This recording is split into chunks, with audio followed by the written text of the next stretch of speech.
Why, good evening, everybody. It's Friday, and that can mean only one thing. The place to be on the Friday evening socialized gathering is, of course, the Fun Zone. Welcome, welcome, everybody.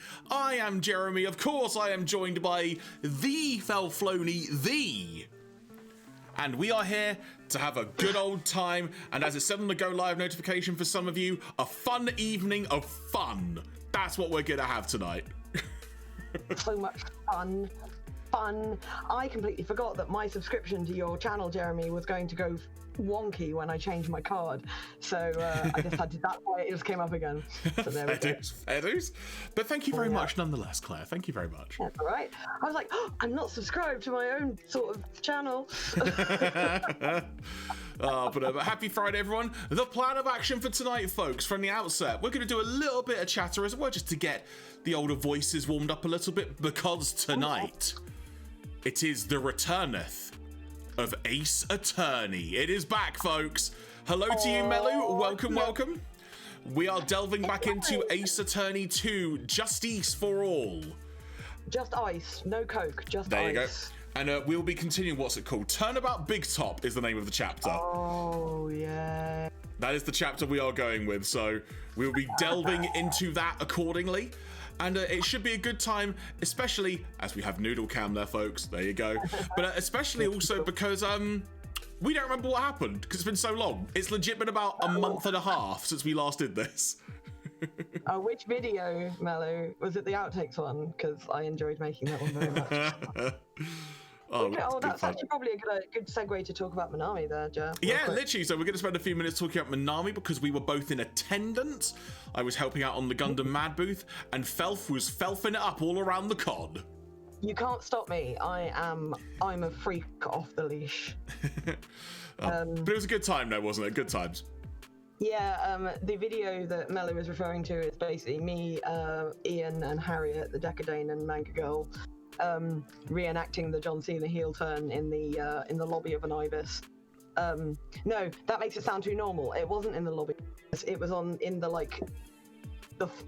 what would you even call that? The porch?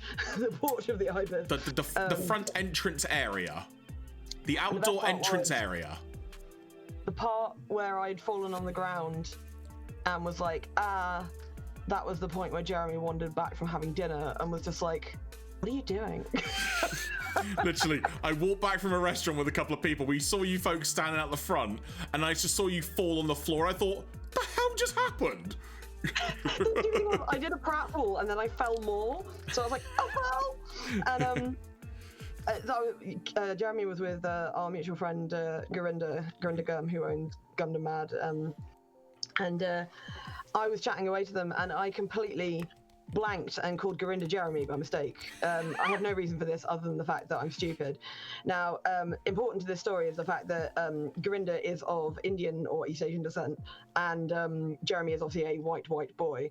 So Garinda gave me one of my favorite quotes of the entire convention, which is, "It's not racist, it's just stupid." And I was just like, yes, it is. Do you know what, since we're mentioning him, actually, I'll quickly change the screen, try and make things work here. But a quick shout out to Garinda, Yeah. because we've talked about it before, but in July, he's got his event, Day of the Gundam, happening on the 12th of July in Leicester. You can find information at dayofthegundam.com. And if you're interested, it's going to be a good old time. Garinda's first event, so we're going to be talking about that more as we get closer to the event, because we're going to be pushing it. That he's run himself. He's been attending events for many years. Exactly, and I'm going to be there, I think, in a more helping capacity again. I'm not entirely sure what yet, but I shall be there in a hindering capacity. I probably won't be there. But either way, if you're interested, make sure you go to dayofthegundam.co.uk. You can get all of the initial information there, because they're doing all right, actually, when it comes to ticket sales. I think they're about half capacity, I was told. I'm not sure if that's public knowledge, but there you go. So I think it's the best way to think about it is that it's like TF Nation, but it's for Gundams. I mean, I know TF Nation does kind of cover a lot of mecha stuff, and obviously TF Nation is way more established. But you got to start somewhere, and we love our G, and we wish him all the best. Indeed. And it was a good time on his booth as well, actually. Got to chat with loads of folks as they were going along. I managed to sell some wares to people who weren't even at the event, but were by the back door that was open, letting the air in. Because I simply told them... Just some random Southamptonites where you're like, hey... Oh, no, I think there were a few friends. I don't know their names, admittedly, but there are a few folks who I've sort of talked with before, and they suddenly saw a bunch of Gurren Lagann merch on the end of Gorinda's stand, and they just went, oh, I really want to buy that. And I said, well, the card machine does extend to the door. And then they probably end up spending... Then they spent like 300 quid, so... Gorinda is very happy to bend the rules. Oh my god, Heel Harry is currently being discussed in another Discord. I should point out that the idea of... So, to clarify quickly, Harriet played the role of John Cena, the aforementioned heel. But the idea of Heel Harry in her own right is definitely something that's been around for a while. It's a running joke because Harriet's the nicest person ever. But... yeah, the outtakes of that video, because Harriet posted the actual video. Melu, I'm not sure if you have Harriet on Facebook. I can't remember, but like if you don't, let me know and I'll send you the actual video, which is only 30 seconds long. There's a minute and a half of me just terrorizing Ian as he tries to do the hand motion and not getting it right. It's very, very funny. Oh, good times. But Minami was good fun though. Got to have a good catch up with all you fine folks, obviously. Yes. Got to have a good catch up with lots of other industry led folks as well. And we got to have a good chinwag about things going on in the anime biz and whatnot. So, yes. And I got to bully several people who seemed to like it, so that was fine. There you go. But it's just a fun time. Minami's a nice chill affair. For want of better phrasing, it's not that there isn't much else to say about it. It's just it's what you want and what you expect. Do you know what I think we should do, Jeremy? If it's possible. Depends. We should pay. You see, I thought you were going to say this, but I don't know if the audio will knock us off because it's WWE audio. No, not the WWE. I'm not. Why would I ever want to? No. Oh, I just assumed you wanted to play I would assume you wanted to play the Harry heel turn clip. Sorry. It's Keith Minami video. Oh, sorry. I thought you. Right, we're on the same page now. I thought you were thinking of playing the Harry heel turn video. Sorry. Yeah, if you drop me a link if you drop me a link in Disco, I will try and find it. I know Keith uploaded it onto YouTube. Is it on Giblet? So what I'll do is I'll find it on YouTube. So even if we can't play it, is it on Giblet? I think so. I think I've got it on mine. Hang on. Okay. Yeah, Matthew, don't turn yourself inside out on our account. It's all good. Is this the one that was uploaded 18 hours ago? That'll be it. Right, hang on. Let's. I'll find the link and I will put it in the chat for everyone else. So let me work this. No, we're not an Ace Attorney, so I'll change the image now. Hang on. Oh, look, it's us. And then if I remove this... Ah, the system works, freaking heck. Then I hit pause on that. Jeremy, have you seen this? I don't think I have, to be fair. I think I saw you filming. I think I saw you filming bits of it via like WhatsApp videos and stuff, but I haven't actually seen it. I didn't go to the filming, so I don't know. We'll see, I guess. You had to record something for it. So yeah, we did film some of it in the house. Mel, if you haven't seen this, this is a delight. So let's go. Here we go.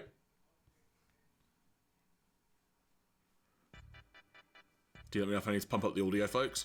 Oh, single attack guy. He does love to punch.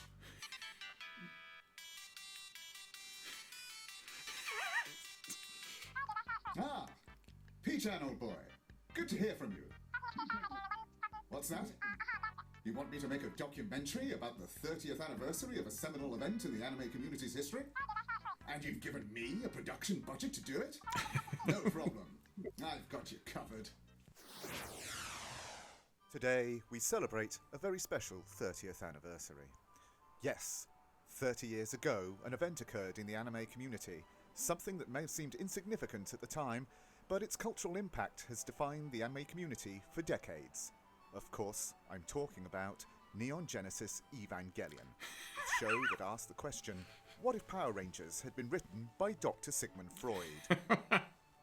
What do you mean, not Evangelion? Oh, hang on. Sorry. Crossed wires. I know what you're after. Today, we celebrate a very special 30th anniversary. Yes, 30 years ago, an event occurred in the anime community. Something that may have seemed insignificant at the time, but its cultural impact has defined the anime community for decades. Of course, I'm talking about Gundam Wing, the show that first asked the question, what if we made a Gundam show starring a hot boy band? Not Gundam Wing either. Oh, hang on. Sorry. I should have guessed. Now I know what you want. Today we celebrate a very special 30th anniversary. Yes, 30 years ago an event occurred in the anime community, something that may have seemed insignificant at the time, but its cultural impact has defined the anime community for decades. Of course, I'm talking about Mamoru Oshii's seminal masterpiece, Ghost in the Shell, the film that first asked the question, what if anime titties, but huge budgets? Pete, come on. What else happened 30 years ago? Oh, a documentary on Minami Con. Yeah, that makes much more sense now that I think about it. Yeah. I might need a bit more of a budget for something of that magnitude. Look, I know you already gave me a generous budget, but there were unexpected production expenses. Of course I didn't blow all the money on Final Fantasy VII merch.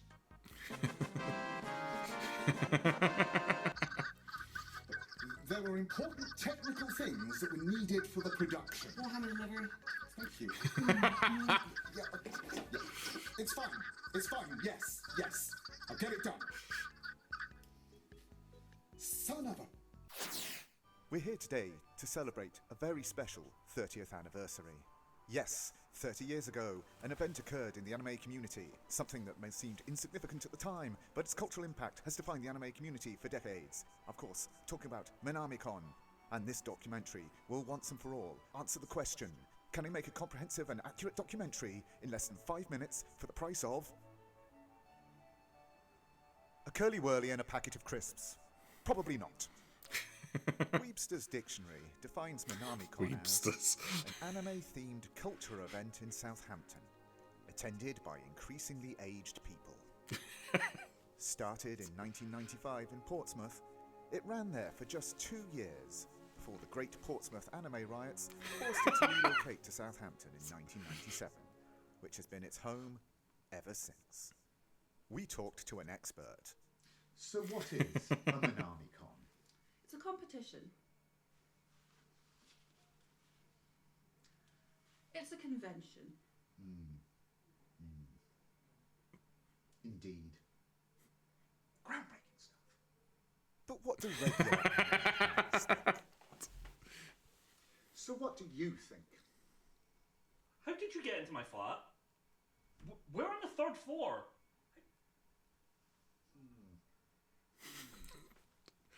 Take all the time you need to answer the question. What? We also talked to another expert. It'll be fine. Aren't they going to notice I'm the same person? Look, we'll put you in a fake mustache or something. I've only got the film crew for an afternoon. They're going to be back from lunch really soon. I'm on a really tight schedule here, and oh shit. So, in your entirely unique and expert opinion, would you say Minami Con has had a great cultural impact on the UK anime community? Yes.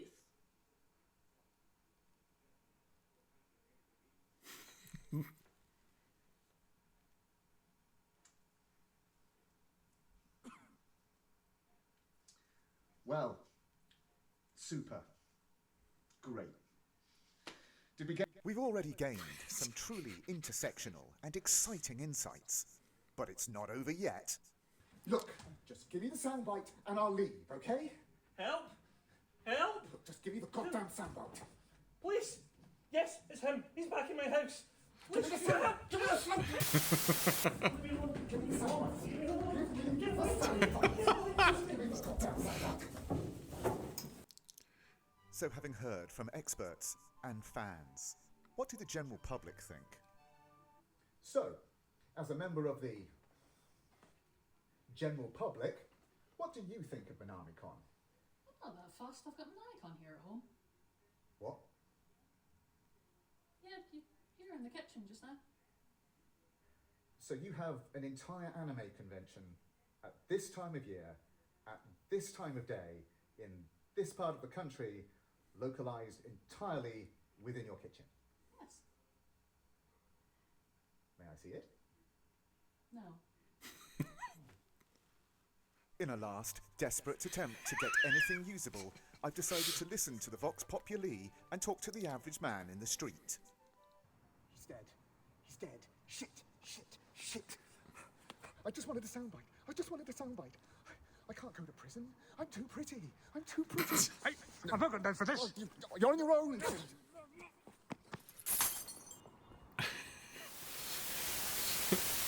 Well, I'm sure we've all learnt something today.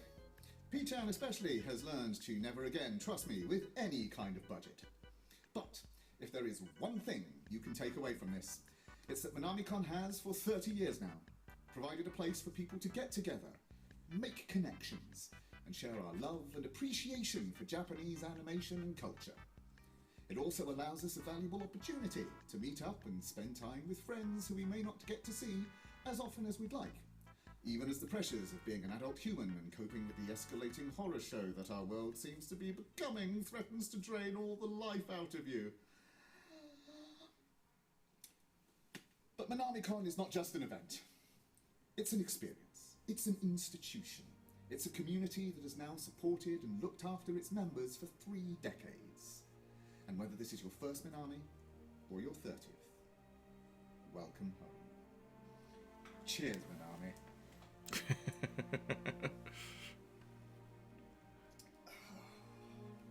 Honestly, I thought that whole thing was Oscar-worthy. Sure, buddy. But you're still going to jail. Because of that guy I killed? Yes, because of the guy you killed!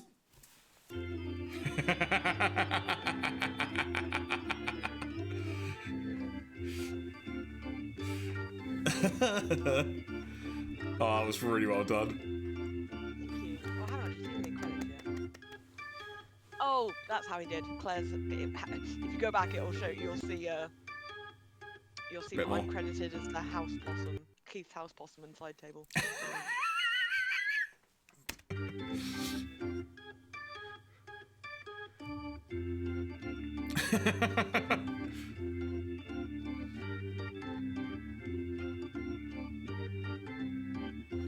There you go, folks. I don't believe we've updated that website in about 15 years. Well, folks, if you want to give that a watch yourself and such, you can visit that website or just look up Team Giblets on YouTube. That is where you can find that video. I mean, you can. You don't have to. I mean, I've just said it for the record, as it were. I've said it. I can't unsay it. Oh, that was good fun, though. That was good fun. I didn't realise that's what Keith was working on last night when we were talking and stuff. Yeah. Well, he was doing by his own admission about 5 other things as well. But yes, anyway. So yes, that was Keith's Minami Con video with ably assisted with our friends from Bishop Briggs, another Claire, Julie, who played both the experts. Who, by the way, that bit where she just reaches up and slowly presses on the mustache again is one of the funniest things I've ever seen, and it was not scripted because you can't script It did that. feel like a very legit moment, so. Also, I had the final pass on the subtitles, and I was the one who changed the second yes to yes, and I think that really did make it funnier. But anyway, cool. There we go. Oh, that was our amazing video. stuff. But Claire, you know what I Yes, think? dear. What do you think, Ja? I think I should cue some music up. Let's say. I was hoping it would come in at a different time there, but I can't help that, so. But folks, I think it is time we start the trailblazing epic adventures of ours that involve the AC Attorney. I mean, you said let's cue up some music, and I was like, oh, Emperor, I am the Black Wizards, and then you played Ace Attorney instead. I was like, oh. That can't be undone, as it were. I recently found out that that's the song that plays in the background of all the videos by that adorable. Gosh, what's his? I don't know what his name is, but he's like from an Iceland. He's from like some Nordic country, and he's got like nice, beautiful, long, red, straight hair, and he always dresses like with like he's got this death metal character, and he doesn't talk. All he does is just go. Nyah. Like his noise for basically being happy or sad or angry. It's always like got that song by Emperor playing very quietly behind him when he does it. So, full disclosure, folks, on this. It's been a while since we've played this. Been a while. And therefore, by it being a while, we may not remember as well what has previously occurred. Which is probably our brains trying to protect us, to be honest. Quite possibly. Also, I've sort of turned the music down a bit because it was incredibly loud in my headphones, so... That's fine. I've swapped to my headset. Any issues there? No, not at all. Sounding crispy golden clear. I sound like a tray of oven chips. Oh, mate, I could muller some chips right now. Oh, okay. Okay, straight cut or crinkle cut? I think I've just had more straight cut over the years. I like them both. Not the answer I was expecting, but fair dues. I mean, if I'd had equal amounts, I could give you an equal assessment. But... There we go. So yeah, so in terms of what is going on, we are now going to trial after having gone around all the circus malark. So let's see what in theory is about to happen. Over. It's not over. We're going back to that goddamn circus. Here we go. Quick, get my voice back in gear as well now. Oh look, there's the ashtray that we don't ever talk about. December 29, 9:43 a.m. District Court, Defendant Lobby number 5. I've not done that in a while. Holy heck! Is it the same lobby every time? I can't work it out. I think so. I think they're the same guards.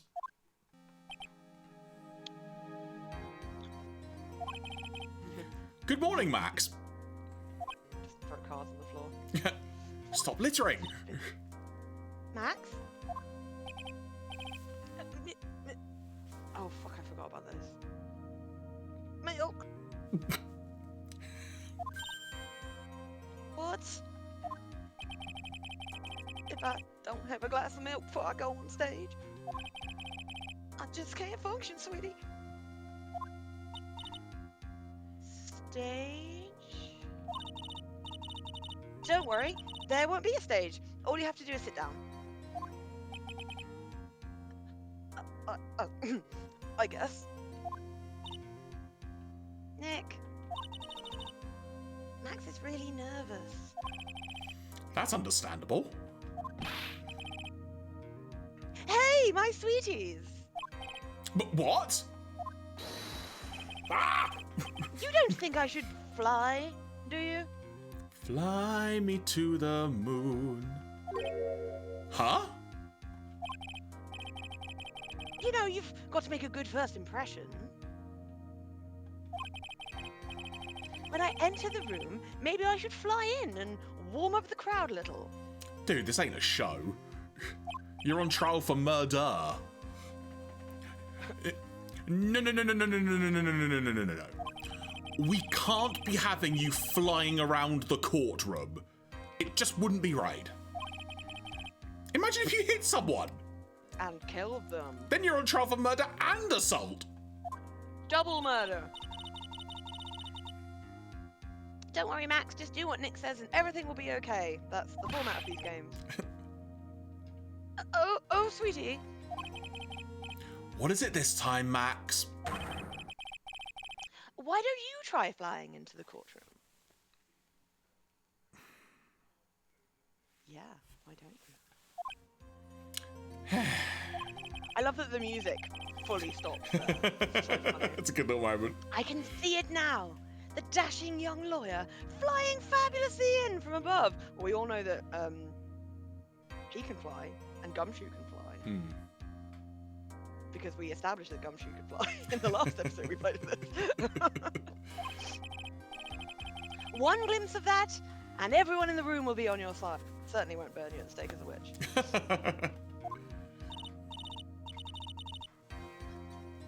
Max, really, no one needs to fly today. Nick, what's with that look in your eyes? You just fly out the window. I like the sound of that. Oh no, Nick. Focus. Focus. Dashing young lawyer flying fabulously. Well, I was like, why am I 17 and the only adult here? December 29, 10 a.m. District Court, courtroom number 2. Oh, it's our favorite girl. And now the case of one... Ah! Oh, what? What? Your Honor, get on with it. Oh, sorry.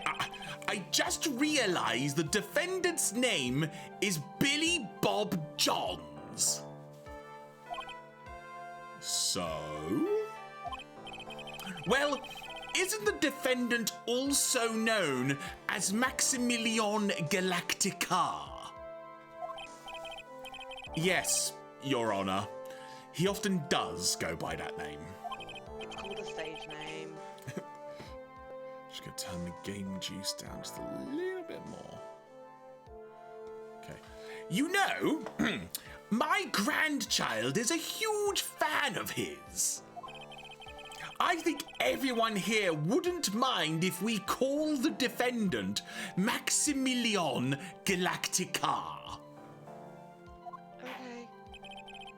It sounds more friendly than Billy Bob Johns. Sounds... Oh, okay, yeah, sure. All right, yeah, sure. Let's just get on with it. I want to go now. Sack the judge, says Mello. Yeah. I wonder if that is to our advantage. Ms. Von Karma, your opening statement, if you please. I hope you didn't bother thinking you'd win this one, Herr Phoenix Wright. Eh? That spirit channeling trial was a sham. I refuse to acknowledge its legitimacy. Well, you lost. Tough. No, I didn't lose because it wasn't legitimate. Can't lose a court case if it's not a legitimate one. It did not count. Do you hear me? Oh, I hear you. I'm not acknowledging it. Her good soul. She must still be upset about last time when I beat her in court. You have no chance. Zero. Zilch. Nada. I am not losing this case. A few playthroughs later. Warum, you ask? Because it is not in the nature of a Von Karma to at anything. I have never lost my virginity, because I never lose! That shouldn't have got me as much as it done. Really old joke, that one. I guess being born with the name Von Karma is a free pass to be arrogant and annoying. Ain't that the truth, Maya? Watch and learn, Herr Phoenix Wright. Damn. I will show you the textbook procedure for proving how absolutely guilty you are. Me? I'm me? on trial. Guilty? What? Ah! What are you talking about? It will be my ultimate revenge. But it's not like it'll bring her dad back. Also, he sucked. And opening statement complete. Now, let's hurry and wrap up this waste of time. So, their opening statement was to decree that they didn't lose last time, I will win this time, and nothing to actually do with the case in question other than that.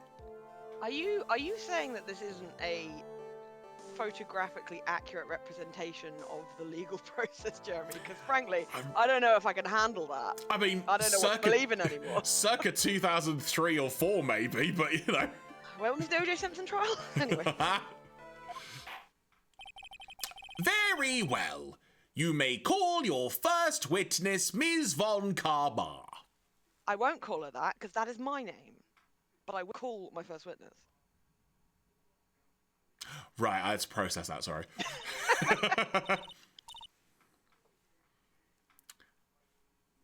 Sorry, I just zoned out into another planet there because I suddenly saw, remembered. Quite literally. I just remembered. Detective! Thank you. Get up here. Yes! Now! Schnell! This is you. Oh, it's not, sorry. Sorry, Heap von Berg, but I'm sure you need every penny, as I'm sure you need every penny you can earn, Herr Detective. Don't mention it, pal. It's no trouble at all. I've been looking forward to this. You see? I just flew in.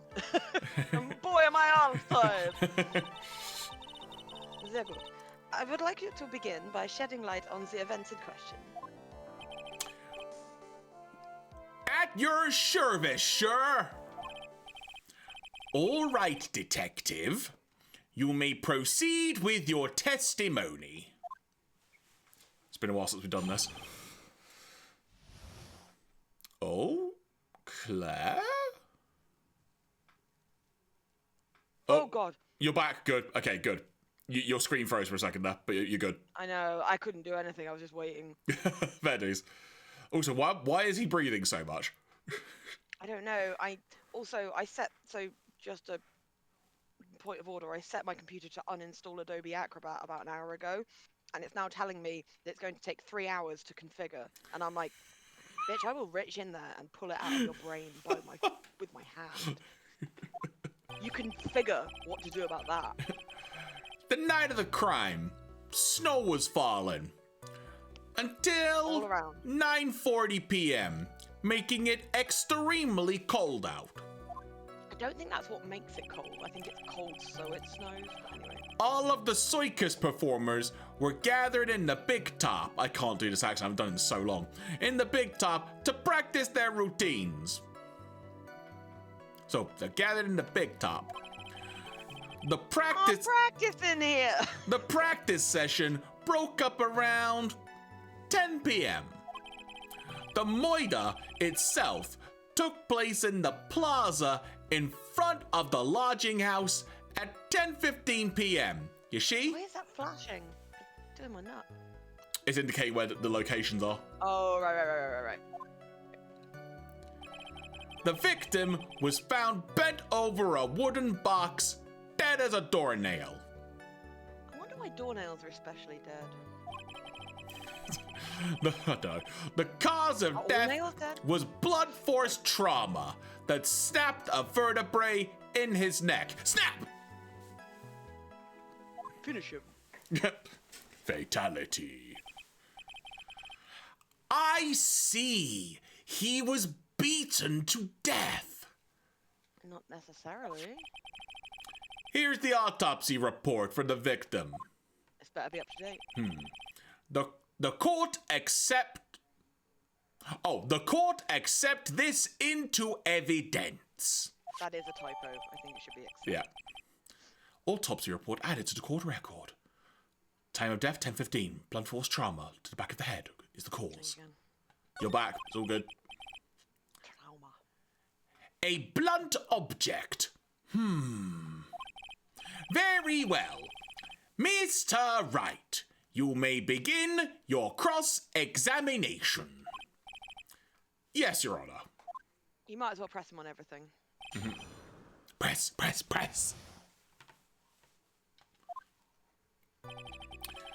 The night of the crime, snow was falling until 9:40, making it extremely cold. Press!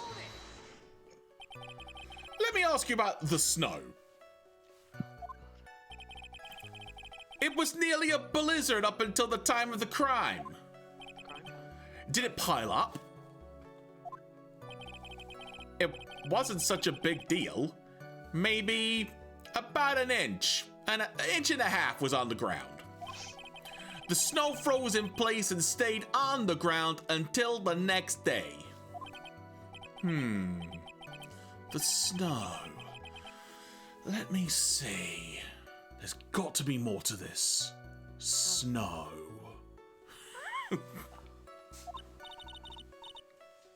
What's the matter, Nick? Maya, it's been like 2 months since we last did this. I'm trying to remember how this game works, please. It's almost like Claire's computer keeps freezing as well, making this extra difficult.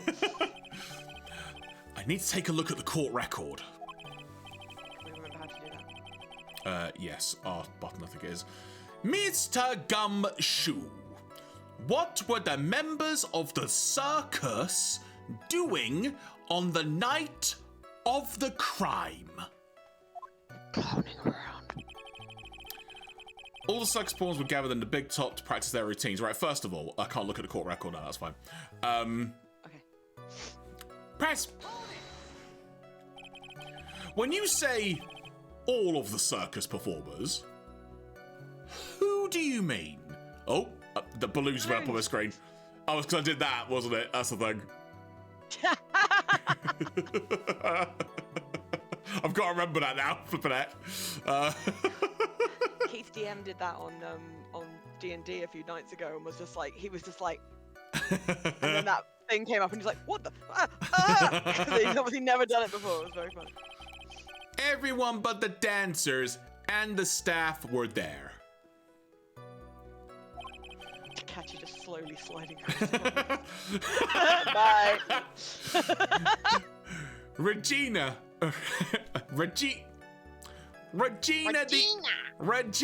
the animal tamer. Oh my god, this accent. Mo the clown, Ben the ventriloquist, and of course the defended Maximilian Galactica, and his victim, the Ring Master. Alleged victim, Your Honor. Oh, I almost forgot. Regent the Tiger was there as well. Out of curiosity, what about the circus monkey? Can I kick him after the court case? Because I hate that little bastard. When I was investigating yesterday, he happened to snatch my wristwatch. That's why I was late. Little asshole. That's why I was late. I apologize. Detective, you are welcome to file a police report after these proceedings. I'm going to turn you down in my ear, Jeremy, because you're very loud. Am I? Yeah, I'm sure the stream is fine. Yeah. Mello, do let us know if we need to sort of adjust the audio a little bit. But I don't know if it's just because your plosives are just hitting me in the eardrum. Plosives? Yeah, anyway. The practice session broke up around 10 p.m. Hold it! Hold it! After the practice was over, where did everyone head to? Go and get some pizza, because Regina was playing with Regina. I'm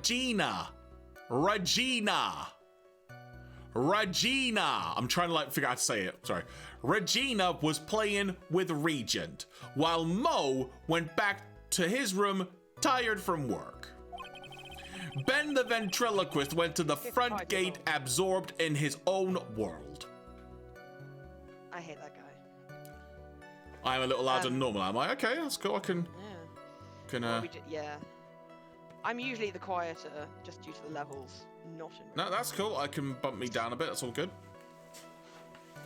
Or I'll just not talk as loudly, one or the other. It's because now I've got my voice back and I'm not coughing. Yeah, he's living free.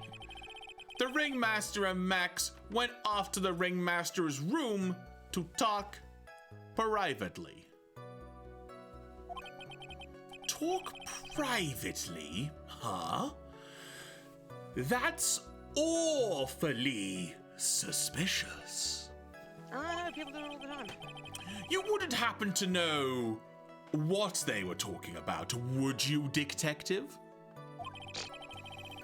It seemed they were negotiating Max's salary. Actually, Max was asking for Regina's hand in marriage. Orcs. The murder itself took place in the plaza in front of the lodging house at 10:15. Hold it! I'd like you to be a bit more specific about the events at 10:15 p.m. Okay, that was a murder. Okay. Not a problem, pal. Not a problem. You see, we got a witness who told. This is totally meaningless. Time to move on. You can't stop evidence like this, Von Karma. Stop it. She's got previous. All right. We'll just have to revisit that testimony later. Detective Gumshoe, would you mind telling us how the victim met his end? The victim was found bent over a wooden box, dead as a doornail. Press! Why a doornail? Yeah, why? Claire wants to know. A wooden box? That's right. I don't know why I said that so happy. I mean, his face was really happy. The victim must have been carrying the wooden box when he was killed. That is not provable. Carrying the box, huh? Oh my god. It was a rather strange wooden box, Your Honor. What do you mean? Well, it was much heavier than it looked, not to mention it was locked. Locked, you say? Wooden box. The victim was hunched over this 20-pound box. It boasts a small but strong lock. This may be the only chance, so I might as well ask some questions. Do we ask Claire about the box, the lock, or the contents of the box?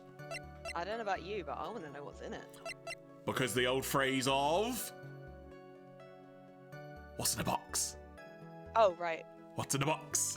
I was thinking of a locked box gathers no moss, and that's not right. Do you know what? Fair. Okay, I'll give you that one. That's not the right one! Do you mind telling us what Dick was in a box, says Malu. Dick in a box. Dick in a box! Do you mind telling us what was inside that box? Well, when we found the box, it was locked tighter than Fort Knox. Wait a second, Jeremy. Hang on. What do you think is in this box? The ventriloquist dummy. Okay. I mean, I don't actually know. I've not even given No, thought to it. it's just you will not guess what's in there in a million years. And Okay. I actually zoned out. Watching this on the playthrough, like that I watched, I zoned out because this case was getting on my tits. So I can't remember what relevance what's in this box actually has to anything. Okay. I just remember thinking, what? When they told me. I'm in trick. I'll keep thinking. I'll come back to that. Okay. So we took it back to the station and cracked it open. All that was inside was this little bottle of drugs. Bottle? What is that, detective? Well, it's a thing made of glass. Exactly what it looks like, Your Honor. It's a condiment bottle. Tells you how nice you're looking today. What's inside the bottle? What's inside the bottle? in the bottle? What's What's in the inside the bottle? bottle? How did you get my wife's head in that bottle? It's filled with pepper. Yes, pepper. Pepper. Pepper? Why in the world was it locked in that big box? Allergies. There was only one little bottle in that huge box. I wonder if that has some sort of special meaning. Small seasoning bottle added to the court record.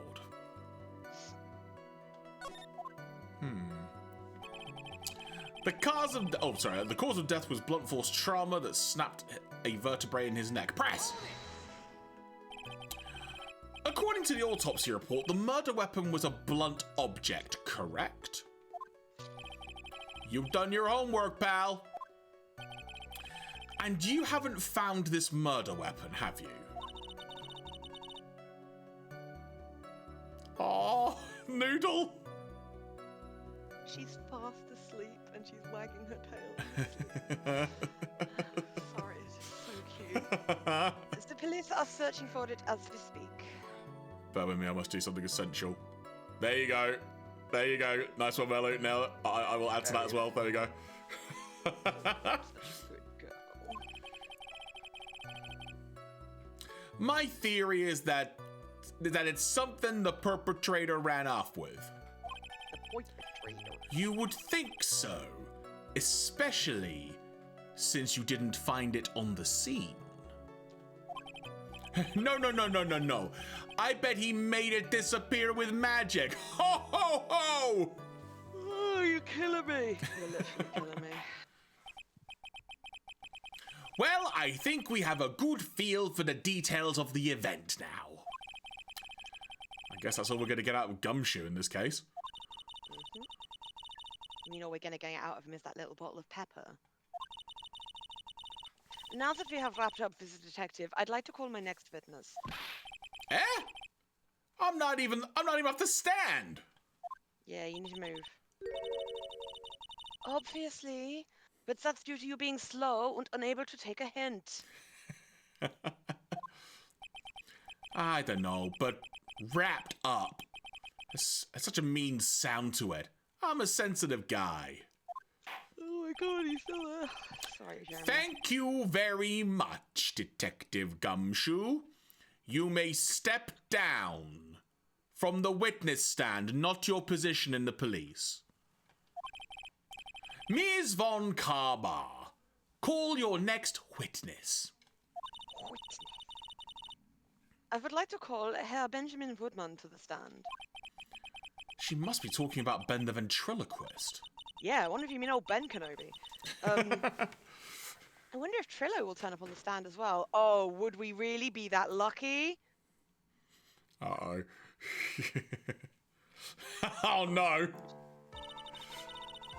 Please state your name and occupation for the record. Oh god, hang on. Hang on, was this you or me? They're both me. Hang Okay. on. I'm going to find my crib sheet. It was a London voice, I'm trying to remember. My full name is Trillo Quist. I'm employed as an operatic tenor. Excuse me? The witness called to the stand was one Benjamin Woodman Ventriloquist. That road must be curbed and off your circulation. I said that I was a singer. Maybe you don't believe me. Fine. I'll grace you with a song. Oh god, oh god, oh god.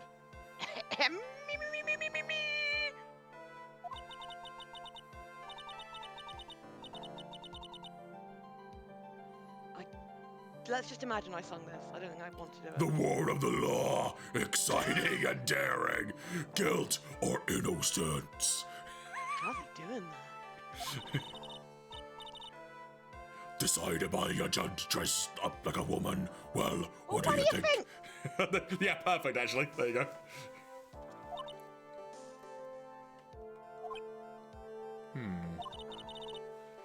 It had a good rhythm. Maya, you don't need to compliment. Just tell it like it is sometimes. That's what you gotta do. Sorry. It's just the lyrics. They leave something to be desired, so to speak. Trillo, you know better than to insult a judge. Shut up! Look at your nose. You think you'd have the sense to fix it? You're so ugly I want to punch you in the face on the off chance the swelling would help. I shouldn't laugh at that. You know that your nose is the reason you'll never be an A-list star. Celebrities must really enjoy saying everything that flashes into their mind. What is going on here? Order! Order! I demand to know who the witness is. Don't worry about me, sir. I'll let Trillo handle this. I'm not worried about you one bit. Ah! You won't get anywhere trying to figure out the business. Now let's proceed. The guy's a fucking weirdo. What you witnessed?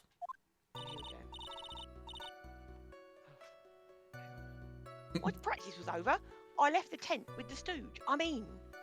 Okay. Once we got to the lodging house, I ditched him and went back to the plaza's entrance. Jeremy, the note that you need to write for this character's voice is that I'm using police diction. Police diction? Yeah, where it's like, you and me were with the subject as we were walking away from the area. Gotcha. That's okay. how I'll remember how to do it. That's when I saw Max, heading towards the scene of the crime. He was the only one heading that way. How could that punk not be the killer? Then the police showed up and took Magic Boy away. You saw Maximilian Galactica heading towards the scene? You're sure of that? But I doubt. He had on his silk hat, his cloak, and the dumb white roses on his chest. How can you mistake someone with that crazy get-up and his nose stuck up so high? That's enough. I think we all get the picture. Just one thing. You said you ditched the clown. That's right, dress boy. Well, since you weren't with him, couldn't that mean the clown committed the crime? Oh, don't threaten me with a good time. He's got a point.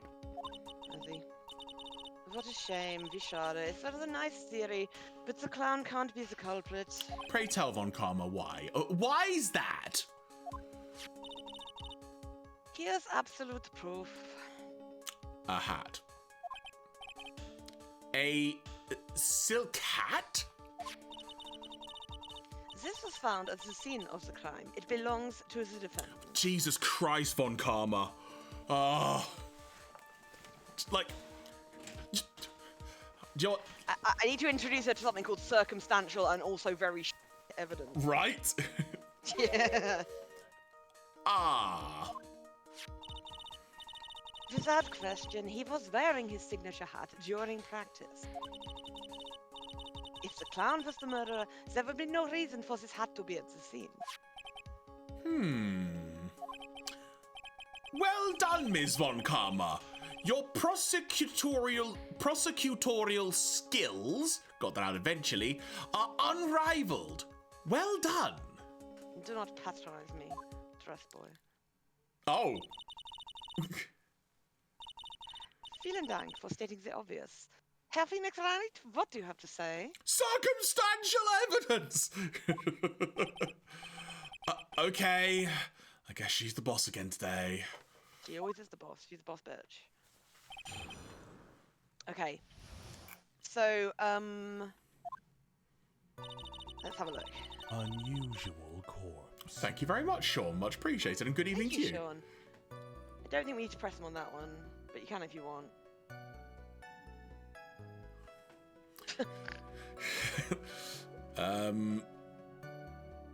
No, we'll leave that.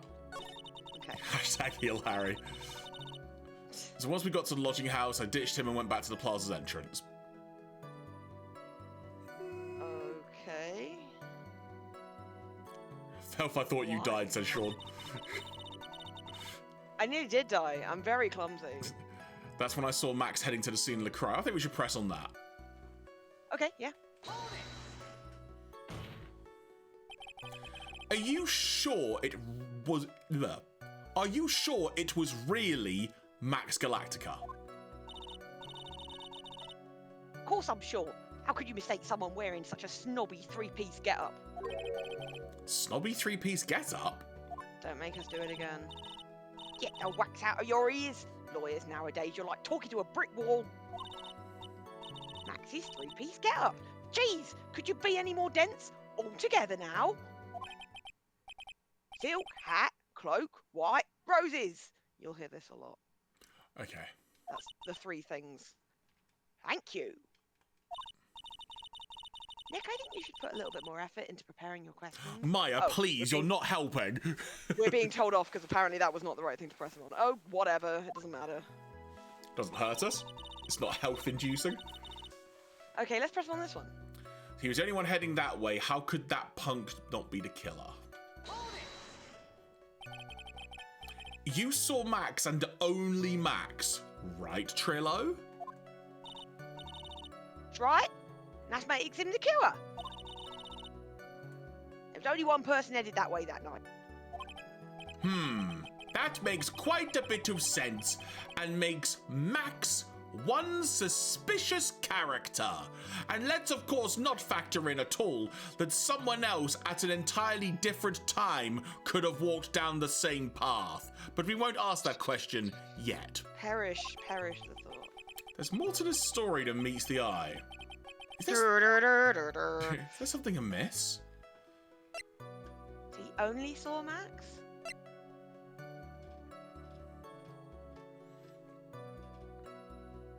I mean, there's no proof it was Max, because they're just saying it's the suit. Yeah, well, that's too logical for this game. Okay, you know what? Actually, fair. So I guess it has to be Ben only saw Max then. Try that. That's a bit strange, don't you think? This whole thing is weird. What's strange? That you only saw Max. Doesn't it seem like you should have seen someone else as well?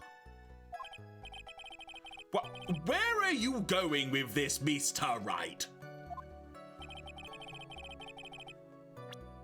Who else do you suppose could have...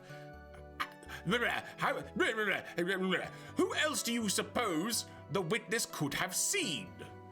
Well, remember, Trillo, Ben, and Mo left together, but Max left with someone as well. Because they were going back to the office to chat, remember? The ringmaster, right? Yeah, I think so.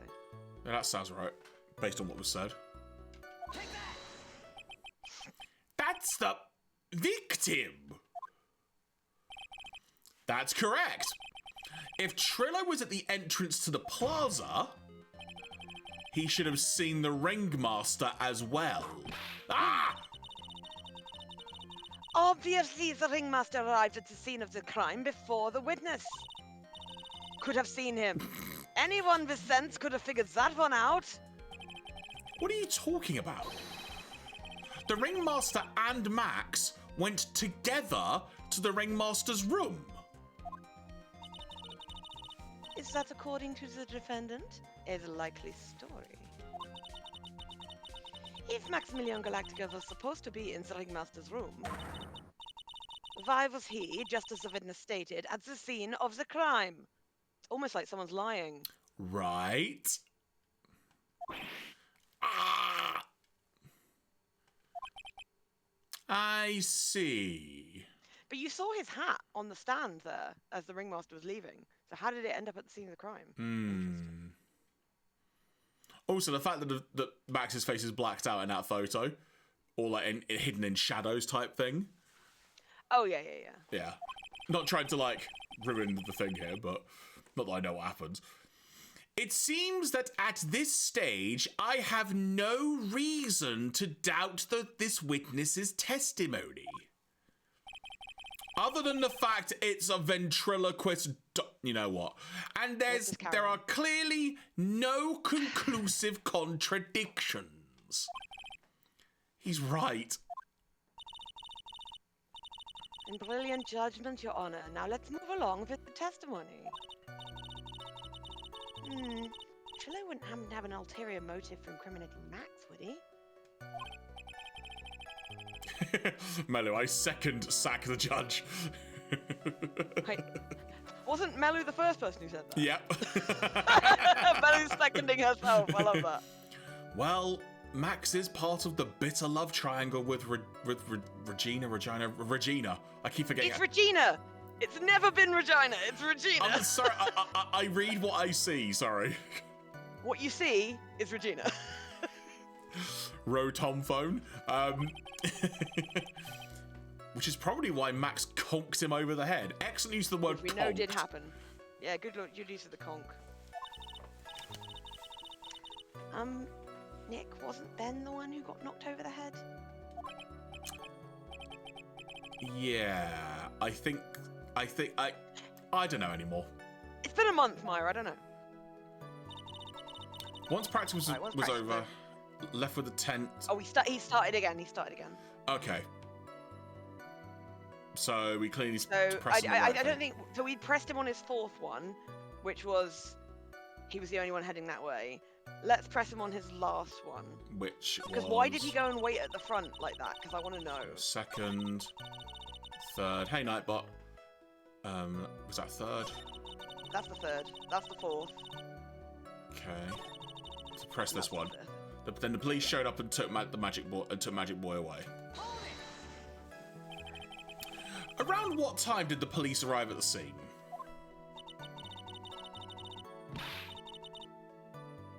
I suppose that would have been around, hey, what time was it? I think it was around, let's say a bit after 10:30 p.m., I think. Practice ended at 10 p.m. So you hung around the lodging house the entire time? In the cold? I guess it sounds about right. Wasn't it awfully cold? I can't believe you just stand outside in that weather. Well, the truth is, will you shut up, you big-nosed dope? Why are you telling him anything extra? Do people need to... Let's carry on. Why can't you believe that we just stand outside in that weather? Well, maybe you were waiting for someone. What? Who said we were waiting for someone? Herr Phoenix writes we can all do without your off-handed theories. Counter-objection. But this witness, he's cracking under pressure already. I'm on to something. Mr. Right. Yes. So who do you suppose was the witness waiting for that cold night? So we said... Oh no, that was who else would have seen them. But who... No, so we said who would have been seen alongside Max, and that's Russell Berry. Right, and... Now who do we think that Trillo was waiting for? Oh, I guess... I mean, my first instinct would be the clown. Why? Because in my brain, no one else makes sense. Why wouldn't he be waiting for Regina, the person he's madly in love with? I totally forgot it was Trillo that was wanting it. Sorry, it's been a few months. I'm just calling it like it is. Regina it is. Well, if he was waiting outside in the cold, it was for one person. And one person only. He was waiting for the animal tamer, Regina. What? He just exploded. Oh, did his head explode? Yeah, he'll be back in a minute, don't worry. You were waiting outside for Regina to come back to the lodging house. Am I mistaken? Is this true? Well, you can't really ask me that question. Who cares what I was waiting for that night? What's important is what I saw. Don't you forget it. Well. The puppet may be a bit stiff, but he's right. Eh? Eh? All right. There is obviously a reason why this witness was there that night. He spent all that time waiting for Regina to arrive. Like a giant creep. Moreover, even if someone else would have walked right in front of him, I doubt he would have paid them a second thought. Ah! Thank you for doing that scream for me. That's all right. What did you just say? The witness saw the defendant at the scene of the crime. However, he did not see the victim on his way to his eventual demise. If you accept that, then you must accept that there is a high likelihood that he could have missed someone else other than Max. Ah! There is absolutely no proof that the witness was waiting for the animal. No proof, you say? I guess you got me. Ah? All right. I'll spill the beans for real this time. It's true. I was waiting for Regina. Pain! Don't volunteer things.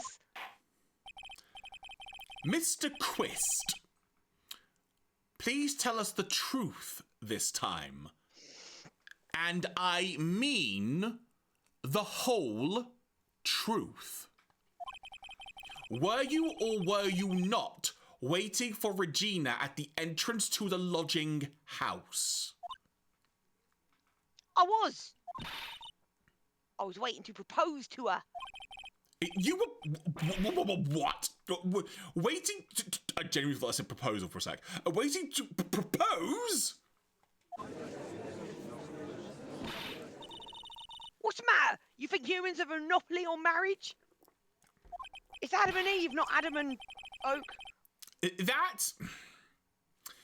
Sorry, I couldn't think of anything. The matter of puppet marriage is not under review in this case. I don't like the phrase puppet marriage. You are the judge. I mean, look at your horrible outfit. Hang on, I said that wrong. More pain! Thanks to your bumbling, my perfect plan is not so perfect anymore. Now he has to waste time getting to the bottom of some silly proposal by a puppet. Witness testimony about the proposal. Oh, I know we're all dying to hear about this. Don't be so surprised that I was going to propose to Regina. I even had something to give her. I kept it in my pocket, waiting for the chance to propose and give it to her. Of course, I also had it in my pocket that night. It was a present for her. In the end, I wasn't able to give it to her, so I've still got it in my pocket. That was a very strangely written sequence of words. You were going to propose. A puppet? Let it go. Don't be so obtuse! Just because I'm a puppet doesn't mean I can't love! I guess you're right. Just because I'm old doesn't mean I couldn't propose to her too. No, we're not doing this. We're not doing this.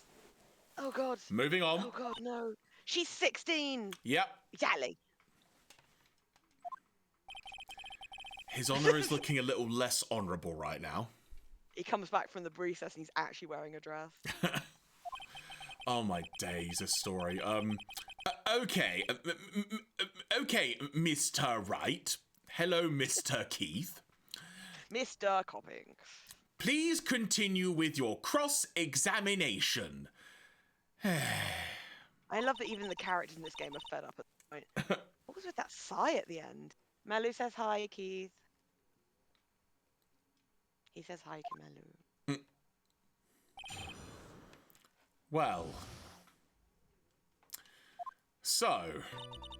I'm not saying this again. So, he said he had something to give to her. Press him on that. See what it was. Okay.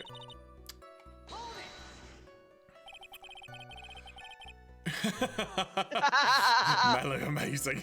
Melu, like that video, Melu just keeps moustaches on and seconding and thirding. What was it exactly that you planned on giving her? You know exactly what I was going to give her, numbskull. The only thing I could find that matches Regina's beauty. Oh, what the hell's this A going to be? fillet of fish. What's this going to be? Come on, you know what it is. Answer his question. What was it? You're going to die when you hear it. It's an engagement ring. Okay, I thought this was going to go somewhere weird, because this case has gone weird a couple of times. Oh, it's already gone somewhere weird. We're going back to a little bit normal. Yeah. I'm trying desperately to not think about what the judge said, by the way. Engagement ring? Engagement ring? Oh, exciting. Wow, those two nearly fell out of their chairs.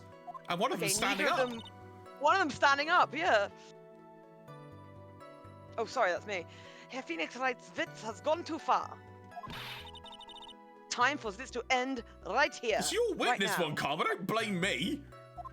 Yeah, this guy's a weirdo. Francisca's whip looks like it's about to lash out at almost anything. One hit from that thing, and one hit from that thing will probably shut someone else up for a long time. Sorry. Pain equals bad. Push on anyway. Push on anyway. It may be something of a joke, but this is a historic moment. The first time that a puppet has ever proposed to a... Ah! I advise you to cut this argument short. I'm going to have to agree with the defense here. Oh, that's you! Will the witness please revise their testimony? Specifically about the engagement ring. I'd like to stick to facts, not sociology. Too many O's. I know. You sure do enjoy sweating the details, especially for a man in a black bathrobe. Now listen here, puppet. Listen here, you twiggy bitch. So, right, okay, hang on a second. What's going on now? So we're back in a testimony. We are, but it's not. Oh, where are we? Oh, okay. I planned on giving an engagement ring to Regina. I kept it in my pocket, waiting for the chance to propose and give it to her. Oh, we're back again. Hang on a second. Do we have a ring? Did we find a ring? Yes, We have! We got one! we do. Present that bitch. Present it. What, now? Yes. Because he said it was in his pocket, but it can't be because we have it. Trillo, do you mind if I show you something? The mirror. What is it? What are you talking about? Uh-oh. Looks like they're going to do a they're going to double team me now. Phrasing, Phoenix. Do you recognise this ring? Ah, that's mine! Give it back! Thief! Thief! Didn't you just testify about this very object? I believe you said, in the end I wasn't able to give it to her, so I've still got it in my pocket. Yeah, good impression of me there, Joe. Why then do I have it right here? And don't say I committed the crime. Ah! Oh, explosion again. What is going on here? Have you just woken up from a nap, Your Honor? That's Ben, say something! Don't put me on the spot like that, Trillo. I found this in Money's room. Money has a room. Money's room? You mean a room they put money like a bank vault? Ha! That filthy monkey's gonna get what's coming to him.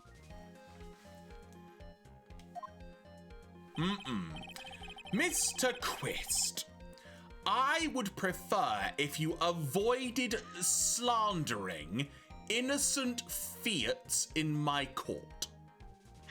Do you know what? I only learned what that word meant last year. Have you come across it? Because unless you work in finance, it's not a word you hear Honestly, very no, I haven't come across it. My immediate thought was a Fiat Panda car, but you know. Fiat Panda, how old are you? It's the first Fiat that came to mind. I don't drive. I can't fit in a Fiat. I never have. I mean, it's just interesting you went for a Panda and not like a Punto. Okay, fair. I just, you know. No, so a fiat is just he's still thinking of money as being money. It means Right. it's like a currency. Okay. That's what it means. Cheers, Mo. Well, Your Honour, Fiat Panda now. money really is a monkey in every sense of the word. Like strong drink being a mocha. Ah, I see. Well then. Well, that makes all sense then. Money likes to go after the shiniest things that he can find and gather them up. Money is the monkey, by the way. Right?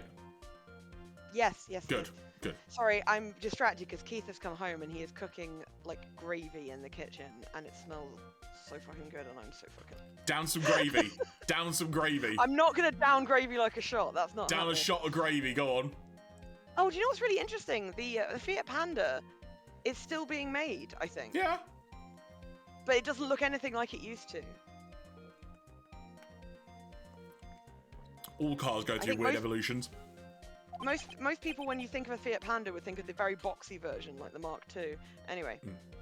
Shiny things? Trillo. What? When was this ring stolen from you? Do a shot of gravy every time there's an objection. Jesus Christ, Mallow. I'm gonna be so over sodiumed. Just like, ah! Well, I suppose it was that time, you know, that night, the night of the crime. What did you just say? Details. I need more details. Well, it was stolen right after Max showed up in the plaza. As you see.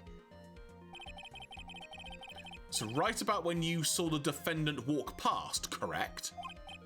So stupid. Well, I guess you might be able to say that. The ring might have, well, it could have been taken around that time. Oh.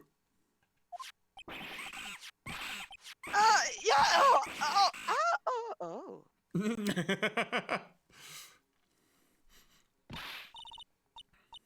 what's with you? Oh, whatever. It has nothing to do with anything, especially not who committed the murder. I'm just lying for funsies. It's not for you to decide what has to do with what. Now, Trillo, back to the topic at hand. Yes, the very sensible topic. I haven't admitted a thing. Not I, Mr. Trillo Quist. What did you do when the ring was taken, Trillo? Cried, obviously. You know exactly what I did. I chased after that ring-snatching monkey Money. But you weren't able to catch up with him, were you? I ain't got any legs. It's all this slow, loafy fool Ben's fault. While he was fumbling his way through the snow, that dumb monkey was able to get away. What kind of monkey is?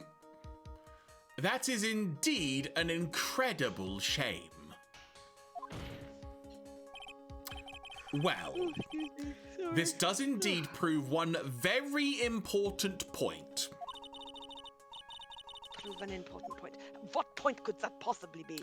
Ben doesn't exercise enough, or Ben's testimony has a flaw. It's got to be the second one, hasn't it? Option B. There is a huge contradiction in this witness's testimony. Both, says Mello. Contradiction? Von Karma is so flustered. Contradiction? The witness just testified to the following effect. Up until the police arrived, he didn't move from the entrance to the plaza. I'm so glad they didn't try and make us remember that. However, the witness just stated that he chased after Money the monkey. When the witness was When the witness was off chasing Money, there was no one watching the plaza. This reads like an ancient haiku. What is the meaning of all this, Herr Phoenix, right? Where are you going with this little theory of yours? Facts, Von Karma. Facts. I'm saying that there is no possible way this witness saw the plaza the entire time. Ergo... Vis-a-vis, concordantly. That's where I'm going with this little theory, which leads me to my next point. It is entirely possible that someone other than the defendant was at the scene. So if you choose Ben doesn't exercise enough, Maya roasts you and tells you to go back to watching video games, and you get a penalty. Well then, tell me this, Herr Phoenix, right? Do you have any proof that something slipped past this vigilant ventriloquist? Well, he obviously didn't see the victim, the ringmaster, arrive on the scene. However, that doesn't change the fact that he saw the defendant arrive. Chicken. Holy shit. Thank you. Have you got a shot of gravy? No, I think the gravy is just what the chicken smelled like. Oh, okay. Thank you. The witness is lying. He is blinded by his rivalry with Max. Well, the defense's argument does hold water.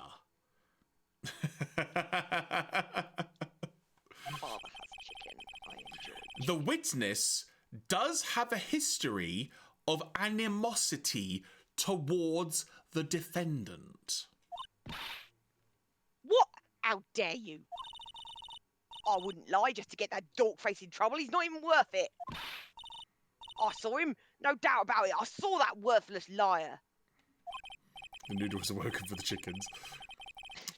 Well, just for clarity's sake, let's flesh out exactly who you saw on that night.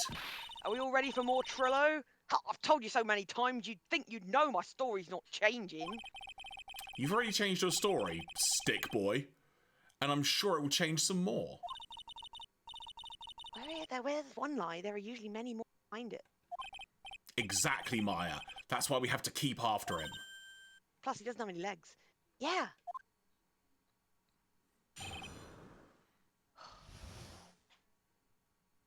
Witnessing Max. I'll give you that I was waiting that night for Regina. But that doesn't change the fact that I saw Max in the plaza. He showed up after I'd been waiting there for about 5 minutes. It was really cold. I said good evening to him, but he didn't even acknowledge my presence. I don't believe that. You hate the fucker. I'm absolutely sure it was him. I saw Maximilian Galactica at the scene. There's no way I could mistake someone wearing those 3 ridiculous symbols. Okay. So that means that money didn't show up until after you saw Max? Max? That's right. Money ran up less than a minute after I saw Max. Then money snatched the ring, and you went chasing after him. Whatever puns they are managing to make on this monkey's name are not worth the awkwardness of calling a monkey money. It just doesn't work.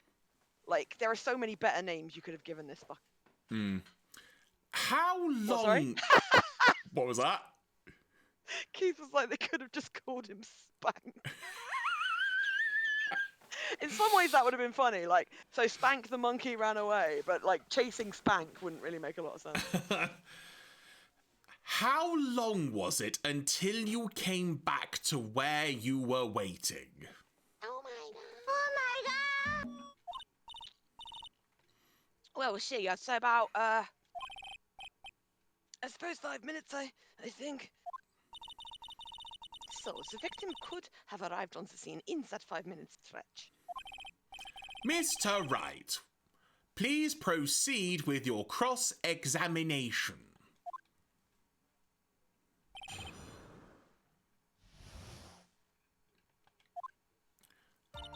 This is cross-examination. I don't have to do this again. So I'll give you that. I was waiting for Regina on the, that night for Regina. I think we should press him on that one where he says good evening, because we know they hate each other. So it's very convivial. But it doesn't change the fact I saw Max in the plaza that night. He showed up after I've been waiting there for about 5 minutes. I said good evening to him, but he didn't even acknowledge my presence. Press him on that. So you testified that you said good evening to Max that night. I've made a mistake. You must enjoy asking incredibly obvious questions. You say good morning in the morning and good afternoon during the day, right? And it's obvious that I would say good night to someone at night. What, Ben? You got something to add? Let me guess. That's not it, Trillo. You say good evening at night. I'm sorry, Trillo. Can I just quickly? Yeah. Mr. Quist. How long can I make this last? I would prefer if you kept your ventriloquist's act outside of the courtroom. Impossible! A performer lives and breathes his performances. You should know better. There's got to be something wrong with this bit of testimony.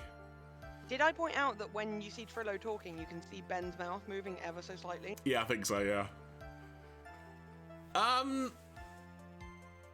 There's got to be something wrong with this testimony. It's the greeting. It's the greeting. It's too polite. Yeah, agree. Because like you said, he hates his guts. So why would he be pleasant? Yeah, with him? Yeah, exactly. Like you might, if you like, put it this way, we've all been at a job or something where there's someone who you get on with professionally, but at the very least, and you just go, hey, or something. Or you just nod. Yeah, literally. Yeah. Like we've all been at a place like that before. So. Okay. Isn't that a bit strange to you? What do you mean? Well, if you hate Max so much, why would you bother being nice to him? It strikes me as somewhat strange. Why would it strike you as strange? Genau, how is it strange to be cordial to one of your co-workers? Co-workers. Well, if it was simply just being cordial to a co-worker, I would understand. Ah!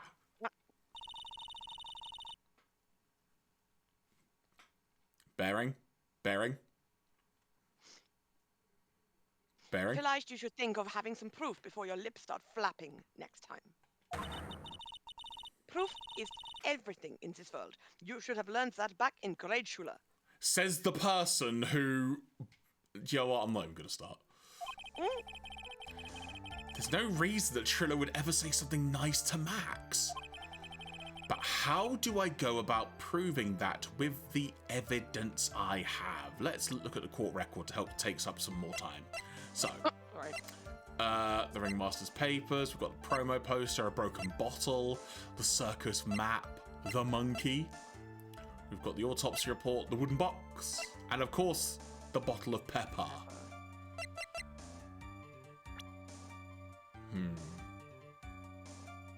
Are we still partway through the thingy? Bluffing's everything in this world. I'm sure you already learned that one.